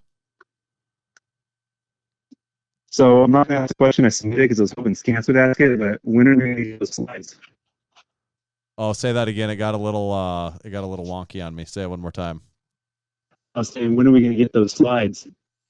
What slides? You know what slides. Tanner is covering up the screen behind him. We don't know anything about any slides. We know nothing. And that's all we can say about that. But we appreciate the call. Wink, wink. All right. Have a good one, guys. Yeah, thanks for calling. What slides? I don't know anything about any slides. I don't see no slides. No, never knew anything about any slides. Okay, supporting our supporting members. It's a relatively newer segment of the podcast, and what we do is we got all these supporting members. You heard from several of them that chose to call in tonight, which was a lot of fun. So they get things like that, discount codes, listen to the podcast live each week. They get early info on drops, a whole bunch of stuff. One of the things also is they get to be a part of the supporting our supporting member segment where we give back to them each week. This week we've got Big Waffle Iron Jim. He competed at a USAPL meet. He went 7 for 9. He had a 518 squat, 330 bench, 606 deadlift. That was a squat and a squat sleeve PR and a deadlift PR for him. So breaking that over the 600-pound deadlift, good all-around, well-rounded numbers for Big Waffle Iron Jim. And then one of the Davids, I believe one of the Davids that we did not talk to tonight, finished second in his strongman competition. And I think out of maybe 50 competitors, he finished second. And he won the yoke deadlift. Very good. Well done there, Big David. And then the last one, a guy named Big Brandon Diamond, recently competed in a USAPL meet earlier this month. He totaled 1450, a body weight of 214 pounds. He went 4 for 9. So I think you might say it's not the meet he planned for, but it's the meet that he had. And anyone that does it long enough, you've all been there before. It's bound to happen at some point. Yeah, and I did watch his recap video on it today, and it seemed like the judging was pretty tough. I thought the same thing. His squats, I'm like, really? Damn, Oof. yeah. And also, like, I'm not there. I didn't see it in person, but just from my perspective, I'm like, ooh, that's brutal. Mm-hmm. I don't know. Did you see that too? Yeah, I saw it too. Did you have the same opinion? Maybe sometimes I'm too lenient on depth calls, but to me, nothing looked. I mean, it passed the sniff test to me. Like, I just look at it, I'm like, yep, that looks like a squat. He said like he's basically never been called on depth before ever in a meet, and he's done a fair number of meets. So to get hit that hard in one, that would suck. I bet the judges were garage gym owners, right? And that had a vendetta against basement gym owners. Yeah, they didn't like the basement people. Yeah.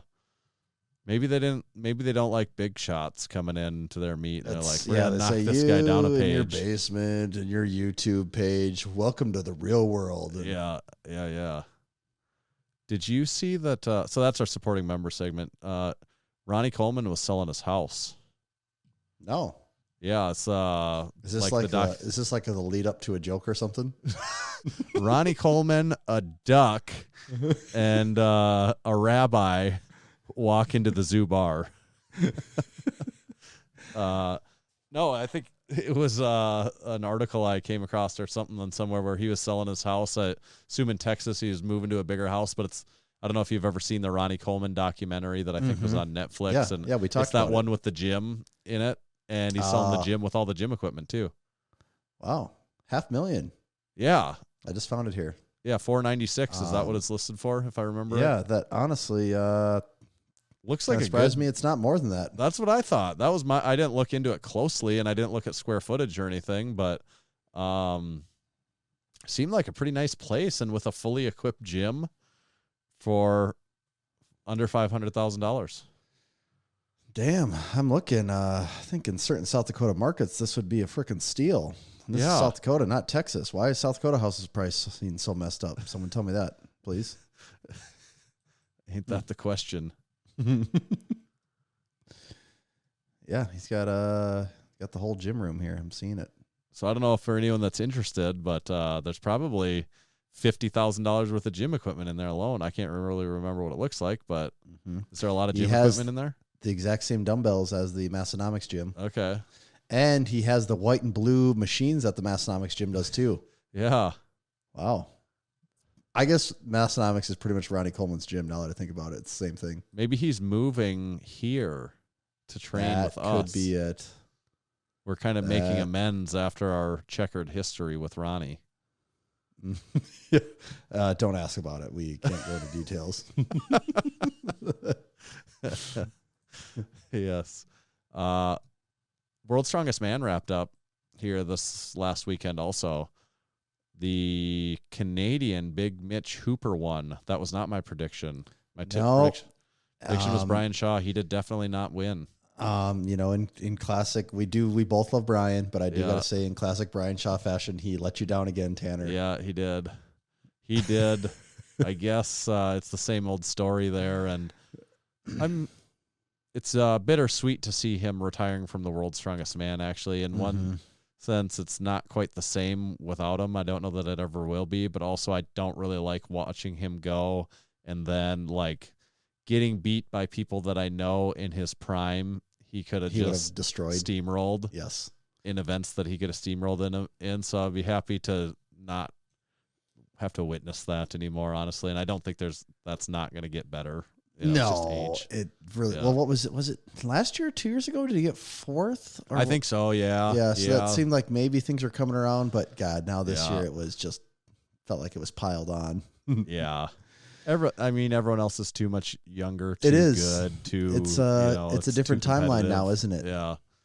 I still think if you took him from 10 years ago, he would go in and win, but that's my bias on him, But Mitch Hooper won, who he looks like he's kind of unstoppable now. Yeah, he's just a workhorse, isn't he? Yeah, he's deceptive. Well, there's nothing in particular that you look about him that screams stronger. No, it doesn't. Better than all the other people. It doesn't. And I thought I saw the guys in the Discord saying this. How many strongman competitions ever does he have to his name? Well, he's only been doing it for 11 months. Like how? He's only been doing strongman for 11 months. How? That doesn't make any sense. I don't know, and he doesn't look like. But how? What does that say? That's so weird, though. I always things like that.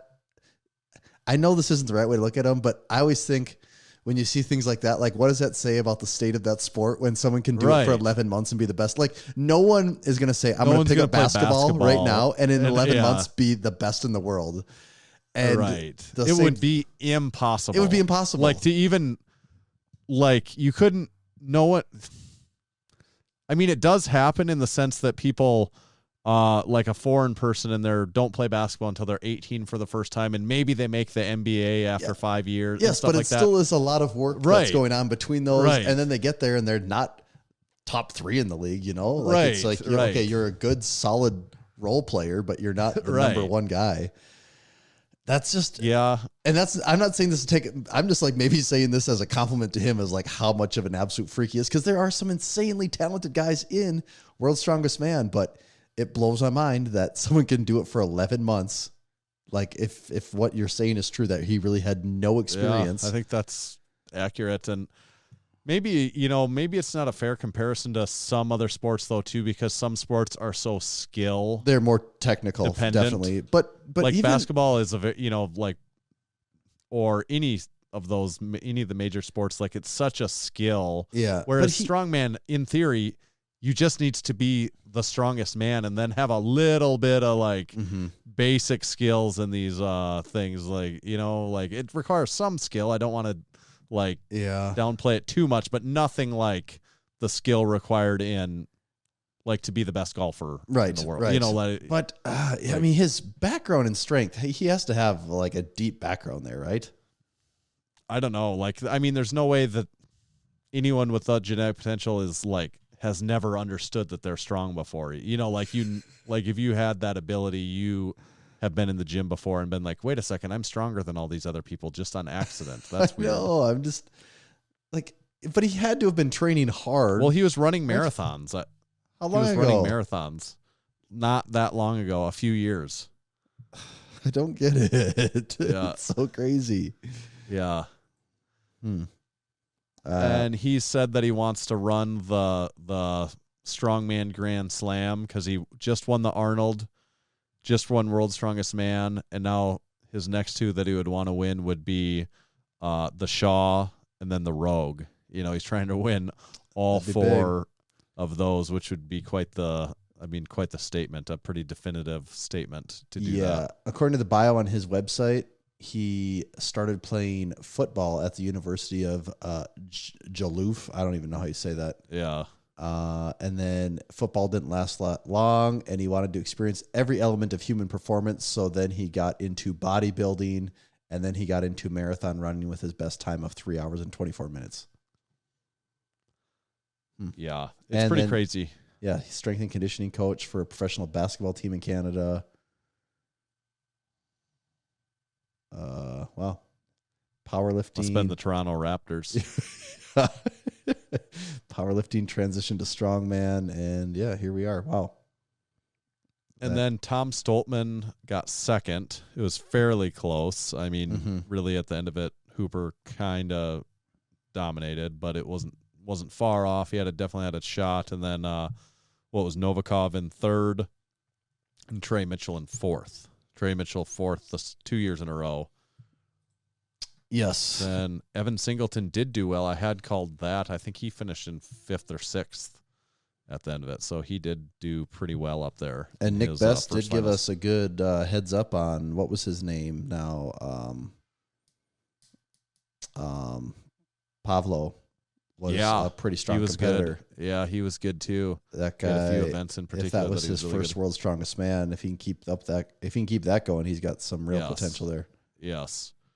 So I guess at least next year I won't be able to pick Brian Shaw because he won't be competing there. So I'll just be forced to pick someone else. Yeah, that's probably good for you. There's a much higher likelihood you're going to get the podium mostly right. That's true. I think I got the other two right. I got 2 out of 3 right or something. Yeah. The one thing I was going to ask you is I saw a little bit of controversy regarding the dumbbell overhead or the circus dumbbell. Yeah. What's your take on that one? I don't think that's a good lift, but I also don't think with the end of it's not relevant. Like they could have not given it to him, and he was still one World's Strongest Man. Would he? Yeah, by enough. I mean, it's hard to say that too because maybe the whole thing plays out differently in that way. Right. But no, I don't like that. That's not a good lift. But also it was the call that was given, so I would just drop the dumbbell too. Like if they say down, good lift, then. Like he doesn't give a shit. That's what the judges said. That's not his problem. Yes. Like, did you think it was like a really obvious bad call, or do you think there's any room for interpretation in that one? Oh, there's probably room for interpretation, especially when you're watching it live and stuff like that. And if I was a judge, I'd be just, those guys probably aren't. I'd be nervous and I don't know what I would do. But like, no, because I think the tricky thing is arm was locked, stiff and straight, but that's not. I don't think that's the spirit of that lift of what it's a completed lift is. I think you have to be upright with it too. Right. Yeah, I guess which you probably could have done too had they just not given him the down command. He probably would. Like that's what I think. It doesn't matter because it doesn't matter even if they didn't give it to him, he would have still won World's Strongest Man. But I think I was prepared to see something really bad because I'd seen multiple Instagram comments of like, oh my God, what was this? What was this? And I was prepared to see basically him not even lift the dumbbell. And then when I finally did see the clip, I thought, oh, actually that was better than I was expecting it to be. But I can see how people. I could see how you could have given someone the green light on that in the heat of like while you're doing it. But I do think it's the wrong call.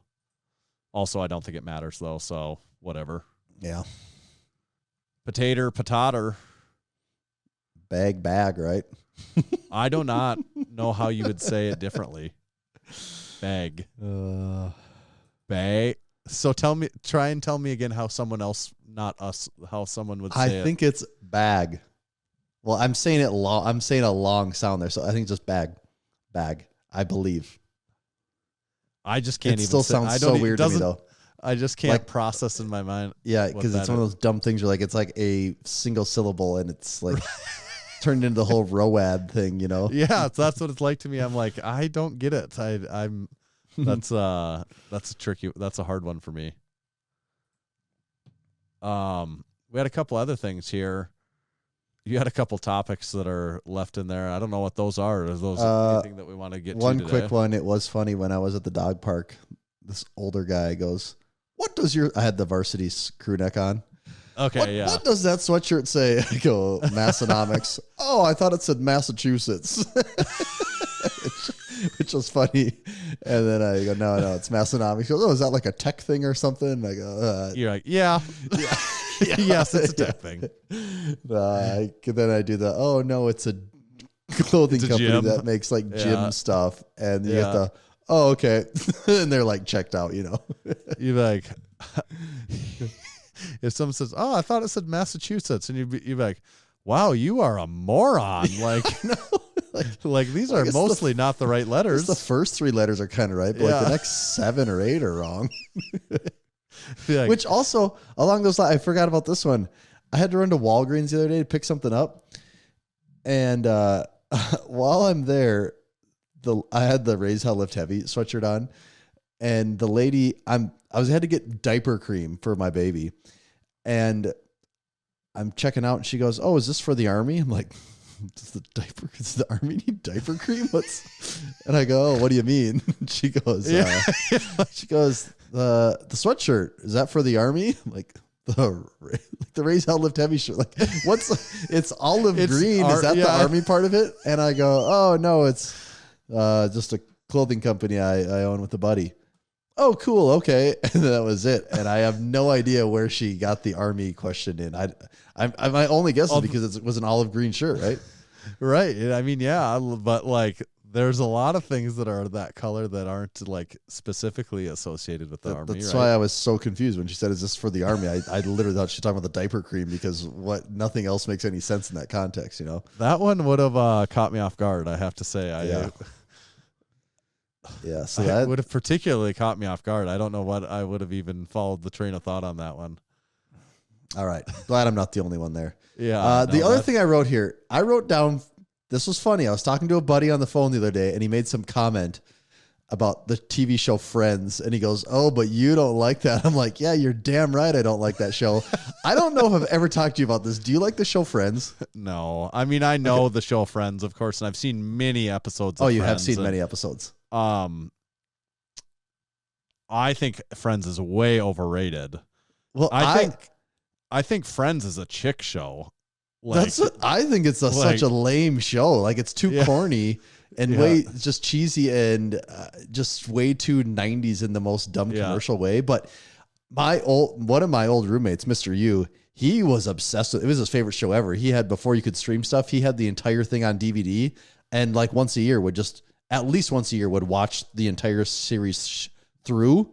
And then throughout the year, just depending on what was going on, he'd just pop in DVDs and watch episodes. And that was mind-blowing to me. And I would even say, this is where you'll have the exception, and I think I would agree with you if I actually watched it, but I don't like any shows that use the sitcom format. Well, but then there's Seinfeld, yes. And that's what, Seinfeld is tolerable and actually Seinfeld funny. is the parallel to Friends, you know, like where I would, But like outside if someone talks about Friends, the first thing I would compare is Seinfeld, and Seinfeld is so much better than Friends. Like, it's not even like, yeah. To me, and this is just my personal. Do you like any sitcoms though that use that laugh track studio format? Like, not now. There's none. But did you ever? Yeah, I liked King of Queens. I thought never watched that I either. like Kevin James. I thought he was I thought his like physical comedy stuff was kind of funny. Like he'd like you know, he's a big fat guy on a diet, and all he gets for lunch is an apple, and like he literally like eats all around it, and then he eats the core even. And I just remember, I'm like, that just is funny to me. Yeah. Like some of his comedy like that was funny. Seinfeld I love. Yeah, I know, and I know that's that kind of one. my exception. Well, I like Cheers. I like even older one. You know, I've never watched Cheers. I've never watched it.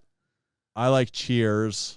A lot of people like 2.5 Men for a long time. You know, that was a big one, but I never. I mean, I've seen all of these. Like 2.5 Men, I've probably seen 25 episodes, but like, I don't like it that. I mean, it's fine. See, I've seen a few there, and it was the same thing. I had a different roommate that was his favorite show. We'd always watch 2.5 Men, and it was, to me, just one of those things that was on in the background. It never really clicked with me. I'm trying to think of any other one. I did like King of Queens. See, never watched it. A lot of people like Big Bang Theory too. That was. Yeah, I've seen that. That's that 70s show. Is that the name of it?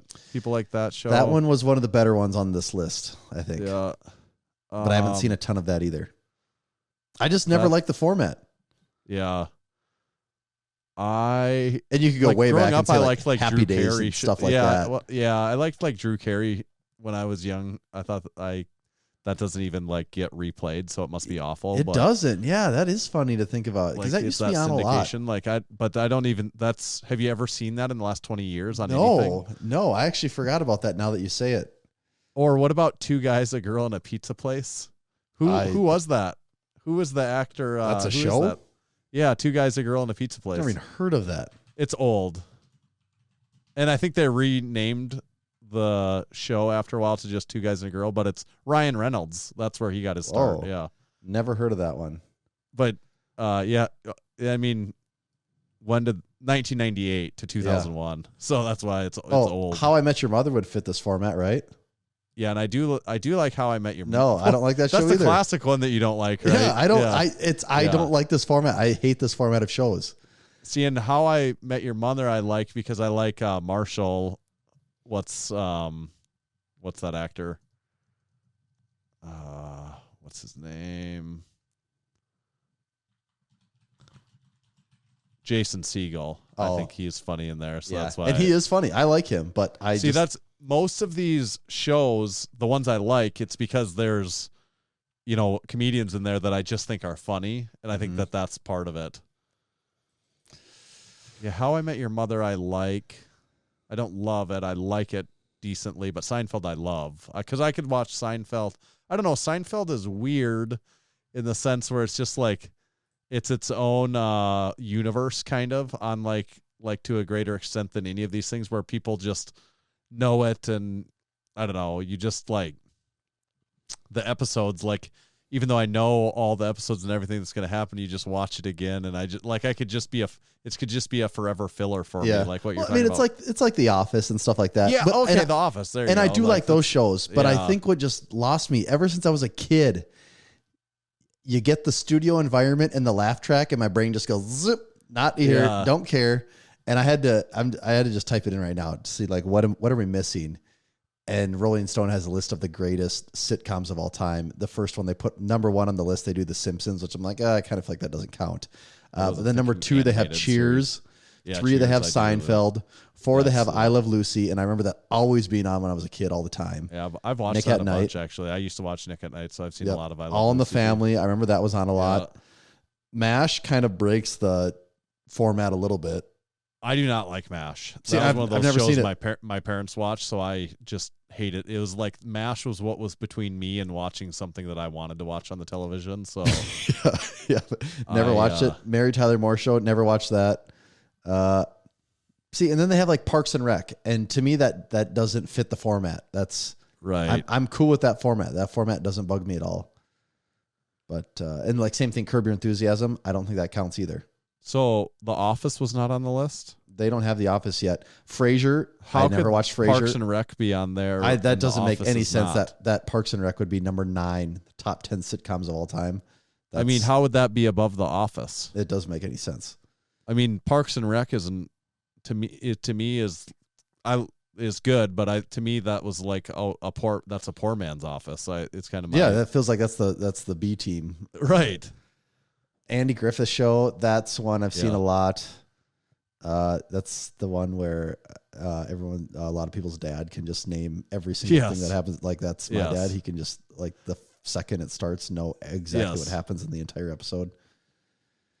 Roseanne, never liked it. Hated that show. I watched that. Now I don't think I could really want to watch it, but Malcolm in the Middle. Never watched that one. I never watched that either. But then if I think about like ABC, TGIF, there's Full House, Family Matters. See, and I didn't like those shows either. Step by Step. Yeah, I hated all those.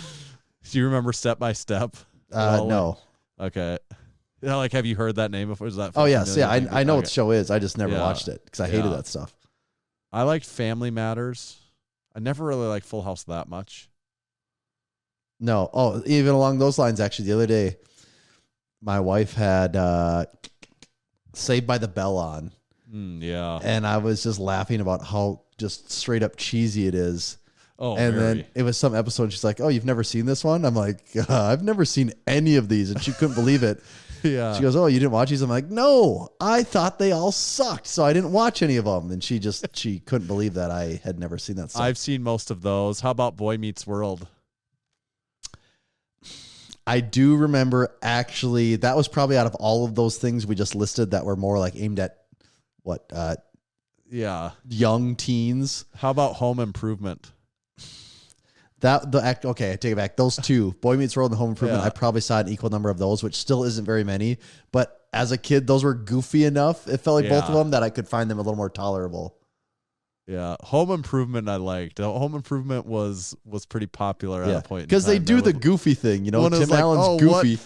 What is Tim Allen going to break this week? Yes, And that's funny. that's where they do the goofy thing, and then they like push the family thing in there, and that was like the Yeah. part I'd tune out on because I didn't care. But yeah, the goofy thing I was all about. Yeah. So sitcoms. Now you know. Yeah. Seinfeld's the gold standard though, and I couldn't. That's like a fact in my book. That'd Mhm. be etched in stone. We did have an. Want to do a quick over under just for the sake of doing it. Good call. Yeah. Okay. Overrated or underrated? Post Malone relevant topic. That is a relevant Actually topic. had that in there already. So Oh, that is a good one. I kind of think he might be a little overrated now. There was definitely a time where he was underrated. yeah, But it doesn't seem like that's anymore though, does it? no, I do remember we went to, so there used to be this hip hop music festival in Minneapolis every year called Soundset. Hip Hop Anonymous. Exactly. Called Soundset. And we'd go every year. And my wife and I, we were talking about it. And it's funny to think that one of they quit doing it, I think in 2018 or 2019 was the last year they did it after, I don't know, COVID. 10. No, yeah. They actually timed it perfect. But it was either 2018 or 2019. Post Malone was there. And my wife was a very big fan of him at the time. But he was the guy that was on the tiny, tiny stage in the middle of the day. And we didn't go see him because like Ty Dolla was on at like the same time as him. We're like, oh no, Ty Dolla's a bigger name. We both like him more. So we didn't go see Post Malone. And now he would be the biggest name without a doubt if he were to go there. Yeah. Or if they were even still having it. But so like at that point, yeah, he was totally underrated. I do think he is a touch overrated now though. Yeah. Do you like that Chemical song that's out now? I don't even think I've heard it. New song, Chemical. Yeah, I knew he had a new one come out, but I haven't listened to it yet. It's pretty good. He's just turning way more into just a pop act. Very much so. If you listen to his most, you'd be like, oh, these are all just songs that they play on every radio station. Yeah, I ever. think you get your team helping you write stuff. Yeah. And, all right, this will sell good. Do this. Overrated or underrated dandelions? Well, I was going to say overrated, but most people would say that too. I don't think they really serve any purpose other than making grass look yellow. So I will say that dandelions are overrated. Yeah, there's a big thing about dandelions that, we all spray them to kill them. Uh-huh. And that there's a lot of argument that people shouldn't be doing that like all the chemicals, not just the fact of using chemicals, but what we all do to our lawns is actually detriment. I mean, everything that happens, people have a case for it being bad in nature. So I don't want to sound like that, but like really there could be something too that what everyone does to their lawns is not actually good in many ways. It's not really good for anything at all other than having this artificial, what Green we've come to lawn. accept as being what a really good lawn looks like, I'd totally, and then you add in how much water goes to waste every year for the sake Right. of irrigating lawns. Right. And if you look up dandelions, you can find a lot of articles about people making their arguments about that dandelions are in fact very good for bugs. I believe that. All this stuff, where I'm like, that all being said, yeah, we treat the shit out of our lawn. Say, you're telling me that a perfectly green lawn that gets fertilized and sprayed for pests multiple times a year, you're telling me that's not good for the environment? Right. But there's a lot of like proponents about dandelions actually, which is kind of a funny thing to me when I started looking into that more. I mean, I could believe it. It's not natural. Like I've got it programmed in my head though that it doesn't look that they piss me off. You know, well, it's just yeah, like they are. If you're like, I want a green lawn, then yeah, it's Right. annoying to have them there. But yeah, it's one of those things. You know, you're gonna stop water, and you're gonna stop. Well, like a lot of parts of the country, you can't even do it because your lawn will be out of regulation with whatever the hell rules where you live. Yeah. Maybe someday I'll come around on that. But tell you the truth, we're in our yard. Me and my family play in our yard all the time. And it's really nice having a good nice turf grass where people can just roll around. We all run around in our like people. It's bare feet all the time, and it's nice to be able to do that. It is. I've lived where my first house, the yard was really shitty. Yeah. Like in July, the only reason you have to mow is just to knock the weeds down because the grass hadn't grown in over a month. Yeah. And you didn't want to walk around in that because you'd have thistles in your feet and it was dirt and rocks. And yeah, once you get on the other side of it, it is really nice. Yeah, it is. Overrated or underrated, Jimmy Fallon. Oh, that's okay. That's a good one because a lot of people I don't think like Jimmy Fallon anymore. And to me, Jimmy Fallon was always the SNL like goofy guy. And that was really when I was growing up with SNL. And I thought it was so funny and he could like do musical stuff and all that. And to most people, he's just the late night guy. That's an annoying late night guy. But no one ever likes late night guys. Everyone always hates them all. So because I think most people don't actually like him that much, I'm going to say he's underrated. Jimmy Fallon was Weekend Update, right? He was Weekend Update. And yeah, he just did like, it felt like he did so many skits where there was music involved or someone playing a guitar, something like that. And I always thought they were so funny. And back in the day, I remember multiple times hosting like the MTV Music or Movie Awards or something. And I always thought it was so funny when he would host those shows. I think he even had a song like, host show, Jimmy's going to host the show. Like this whole thing. Oh, I thought they were all so good. I think Jimmy Fallon's funny. I think he's kind of People funny. don't like him because he laughs at himself too much. He does. And I think, hey, but he's having a good time. I'd love to be able to laugh that much. Exactly. I bet he's just fun as hell to hang out with. Like that, like what part of that wouldn't be kind of fun? Yeah. All he's got to do is do this damn show every single night. Yeah. Have the Roots as his backing band. Yeah, I'd be having fun. I'd be laughing. I wouldn't even be able to talk. I'd be laughing so much. That's right. So yeah, is this annoying, guys? Because I'm having too much fun. Yes. Okay, last topic, overrated or underrated. This one's worth all the marbles. Over or under Takis? Tacos? Takis. Takis? What the hell's a Taki? You got to look. Takis. See if you've had these before. Let's see. Oh, I haven't actually had these. I've seen them around. I've just never bought them before. Takis are pretty popular. They are. Are they all super hot? I don't know. But that's kind of their thing, isn't it? Like my son Jack eats Takis all the time. And I mean, I see him around all the time now. But that's kind of their thing, though. Is like they're spicy, I right? think so, maybe. Yeah. I mean, half the pictures have them in flames, so I'd assume they're kind of spicy. I mean, we don't sell anything where we put flames. It doesn't mean anything. I wouldn't make any assumptions. I mean, this one right here, assuming it's real, says zombie nitro flavor. Like, that sounds pretty intense. They do queso, have... they have interesting volcano. Market. Yeah, their marketing is very... Fuego, nacho explosion. There's fires and Blue jalapenos heat. on that. Yeah, blue heat. So maybe you have to go not an opinion yet on Takis. Yeah, I'll try to remember to go get some. Yeah. My wife loves snacks, so if they're good, she'll be all about it. Yeah, I don't know, Takis, man. Why, do you like them? I don't really like shit like that much. Like, they seem fine. Okay, if you had to pick these or Doritos, what would you pick? I don't really like Doritos that much. I don't really like that stuff that much. So Takis wins out? Yeah. You know what I would like? A walking taco made out of Doritos. Can I choose Well, that was not the option. So, like, can I put beef and would you like cheese? chickens? Would you like chicken strips or something else? I'll go with a steak. Wasn't the option. I guess I would pick Takis.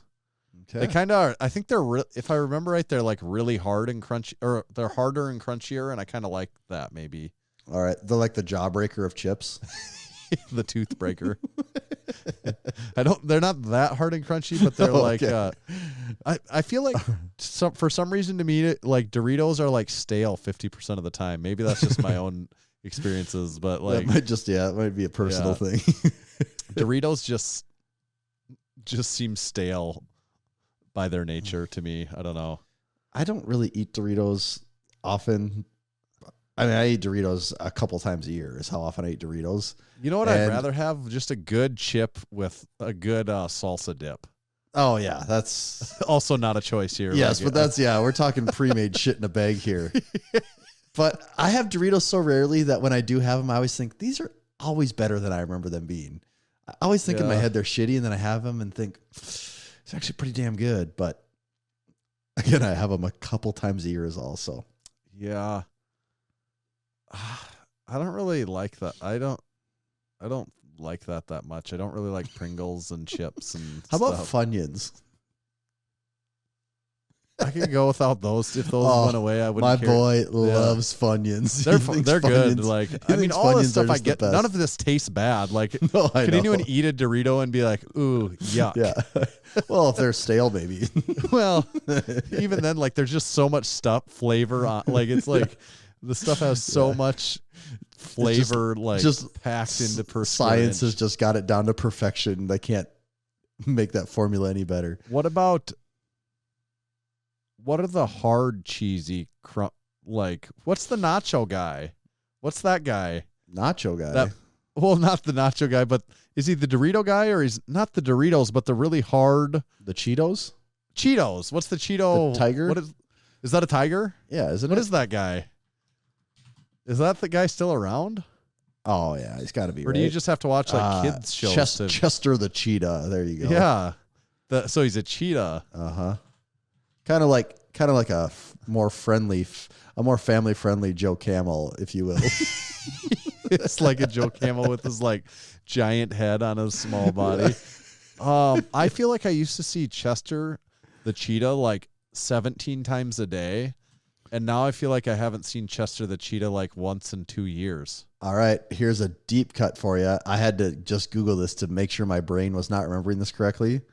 Did you know there was a Chester the Cheetah video game?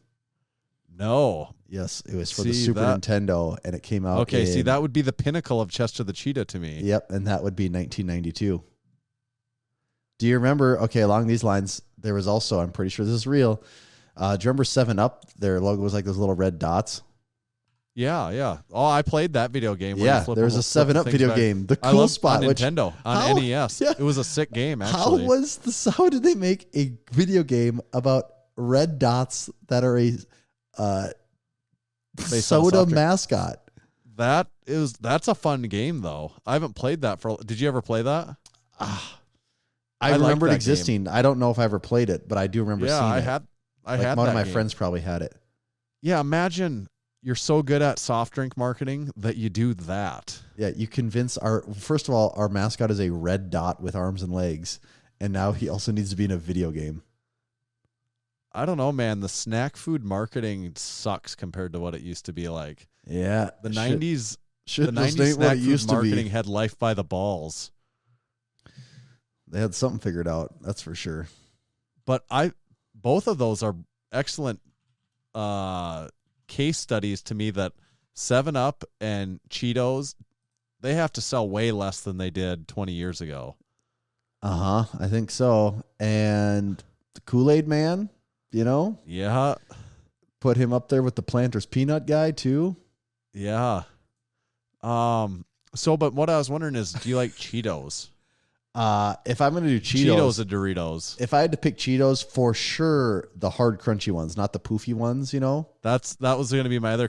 Like, what about those poofy balls? Like where you buy like a 5-gallon thing of like that poof to me balls. is the one where you say this is shitty, but it's good because it's shitty. You know, right? Like there's no Those just, like, expectations. you know what those do? Those fill in your molars Yes, for like that's 7 hours. While you're saying that, I'm literally licking my molars because that's just like mentally just what you talking start about doing. those cheesy poof balls makes your molars full of like it does. garbage. I gotta like clean them out preemptively here. What are those even made out of? Like, what's the primary ingredient? It's just got to be puffed rice or like corn. Like, there's got to be something like that in it, right? It's got to be one of those puffed with cheese dust all over it. Yeah. Yeah, Chester the cheetah definitely seems like he was on cocaine. He was on more than just cheesy poof dust. Chester the cheetah in his prime really seemed like he was on like party drugs. You know, they really missed an opportunity with the whole Tiger King wave like 2 years ago. He could have made a big comeback then. Yeah. Maybe since he's a cheetah, they didn't think they just thought, yeah. Oh, yeah. He's Chester the cheetah, not Chester the tiger. Well, they could have just switched him to a tiger, and people probably would have went. Everyone with would have been like, I guess that seems right. Yeah, it I'm would have not been sure that seems Mandela effect or whatever. People Yeah. are like, was this thing used to be a cheetah? Because I could have swore he wasn't a tiger. And they're like, no, Now he has it's stripes and he used to have it's spots or not, Chester maybe the not. tiger and Tony the tiger. It's the two tigers that everyone. He seemed like he smoked like a pack of cigarettes a day too. Yeah. All right. Here is another mascot video game. Do you know what Domino's mascot was? These Noids. It's like it almost looks like a human in a red rabbit costume, kind of. I'm having to look it up. I don't know just off of That kind of unlocked a deep memory, sort of seeing this. Okay. I don't really. Yeah. I have a hard time. Remember. Yeah, I have a hard time pinning it down. But there was a video game for those things too. I see him with Crash Bandicoot on something here when I'm looking at images of it. I see Yo Noid on the original Nintendo, and that's a really weird mascot. It is probably not as weird as those Quiznos things, though. Those are the weirdest ever, but I love those Yeah. things. Those are the best. I don't know why Quiznos is not still in business. I just saw this the other day. high I don't know if it level. was on an Instagram post or what. You know what it said was the reason Quiznos had a sharp decline? What is it? Because as a franchise, you were required, you know, like all franchise, you're required to buy your food supplies, all that from a certain. Sure. So you would buy your franchise from the Quiznos. All right, I go to Quiznos. Yep, I'm Right, starting my yeah. franchise. I pay my franchise fees to you. And then they say, oh, yep, by the way, also you buy all of your food from us directly too. I don't know if that's not how most franchises typically work or not. But Okay. apparently they ramped up the pricing so much and so aggressively that they So that were the business very, owners couldn't make very money. hostile to their own franchisees to the point where they put their own franchisees out of business. And that's why they pretty much So that's why. Yeah. That makes more sense than, because my opinion has to be the same as everyone else's. Like, nobody could possibly have a different opinion, but I really liked Quiznos. So, RIP Quiznos. Yeah, it sounded like the corporate was too hostile Okay. towards franchisees to the point where they made it almost impossible. Yeah. Yeah, in 2007 they were already suing the chain and forming rogue franchise associations. Okay. I did have Firehouse subs for the first time. Like, oh a yeah, week you ago. did say that. Have you had that? I've had it once. Yes, it was pretty good. It was not Quiznos still. I would still take Quiznos over it, but it is my 1B choice when it comes to like Subway sandwich shops. Mm-hmm. Yeah, there's got to be one here somewhere, I'm sure. So I should probably Also go try was that like again. $15 or something like that. There is a sandwich shop here. There's a I don't want to mess this up.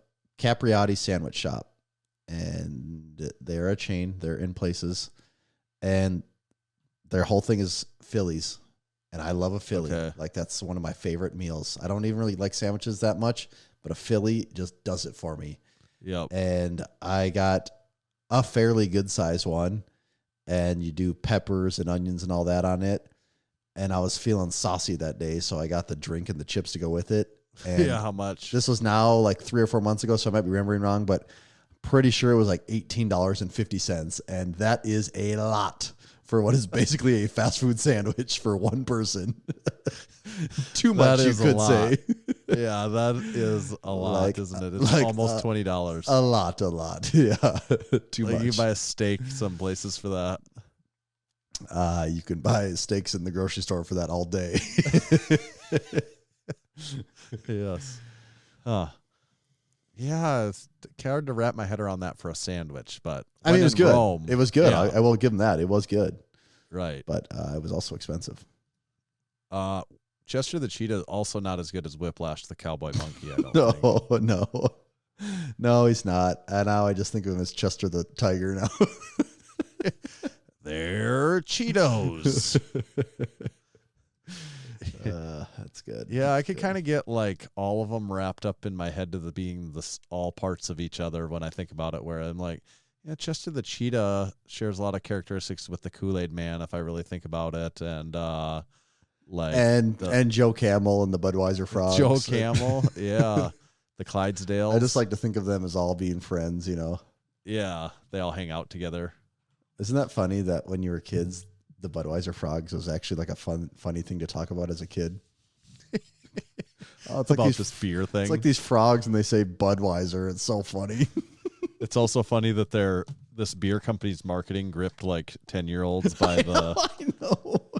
Like, It was one of the commercials you would actually talk about as a kid was these beer frogs. Yeah. You know what else I would talk about? What's that? Juggernaut AI. Juggernaut AI. How does it work? Someone's probably wondering. Well, Juggernaut Training Systems is the leader in strength, having helped thousands of athletes from the beginner level all the way to world champions maximize their results and reach their goals. They deliver principle-based coaching through cutting-edge technology to help you get the best results of your life. That cutting-edge technology is the Juggernaut AI app. It's what Tommy and I both use every day in the gym to get a little bit more stronger, a little bit more better. Almost all of Massenomics Gym uses the Juggernaut AI app at this point. It's extremely affordable for what you're getting. I would encourage you to check it out. There's even a free trial if you want to do that. And if you do decide to get signed up, which you should, just make sure you use our discount code, and that code is Massenomics. Head over to juggernautai.app, use code Massenomics. It'll save you 10% for the lifetime of your membership. I'm just thinking here, Tanner, that I think the mascot, the animal mascot, is an underutilized thing in branding nowadays. Maybe we need like Have a you more... You seen a lot of new animal mascots popping up on the scene lately? Not enough of them. Everyone just I don't goes know. with the clean type now. That's what's trendy. Not enough new Kool-Aid Man that's entering the scene. I want to see like White Claw come out with like a White Claw Man. Right. Keystone had Keystone Light Man for a while. Was it Keith Stone? Oh, sorry. You know what? I'm mixing up my history here. They had Didn't Keith they have Stone. Keith Stone? They had Keith Stone. I'm just remembering in college, actually. What about Mayhem? Well, it's not an animal, though. I'm trying to think of something that's a little more animal and less person. I was getting my stories mixed up, though, because in college I had some buddies that had... What about Jake from State Farm? Is that an animal? Yeah, it's getting warmer, but yep, still not an animal. Flo? Yeah. Yeah, she still doesn't cut it. Oh, Geico, the gecko. Yep, they got him. But he's kind of just everywhere. He's old news. He's been done Yeah, so that's much. old, too. That's not new either. Can't turn on the TV without seeing that damn gecko. Right. Did you say... I just keep rattling them off and interrupting you? I was getting Keystone The Light General. Man mixed up. Again, not an animal. It does have a furry face, though.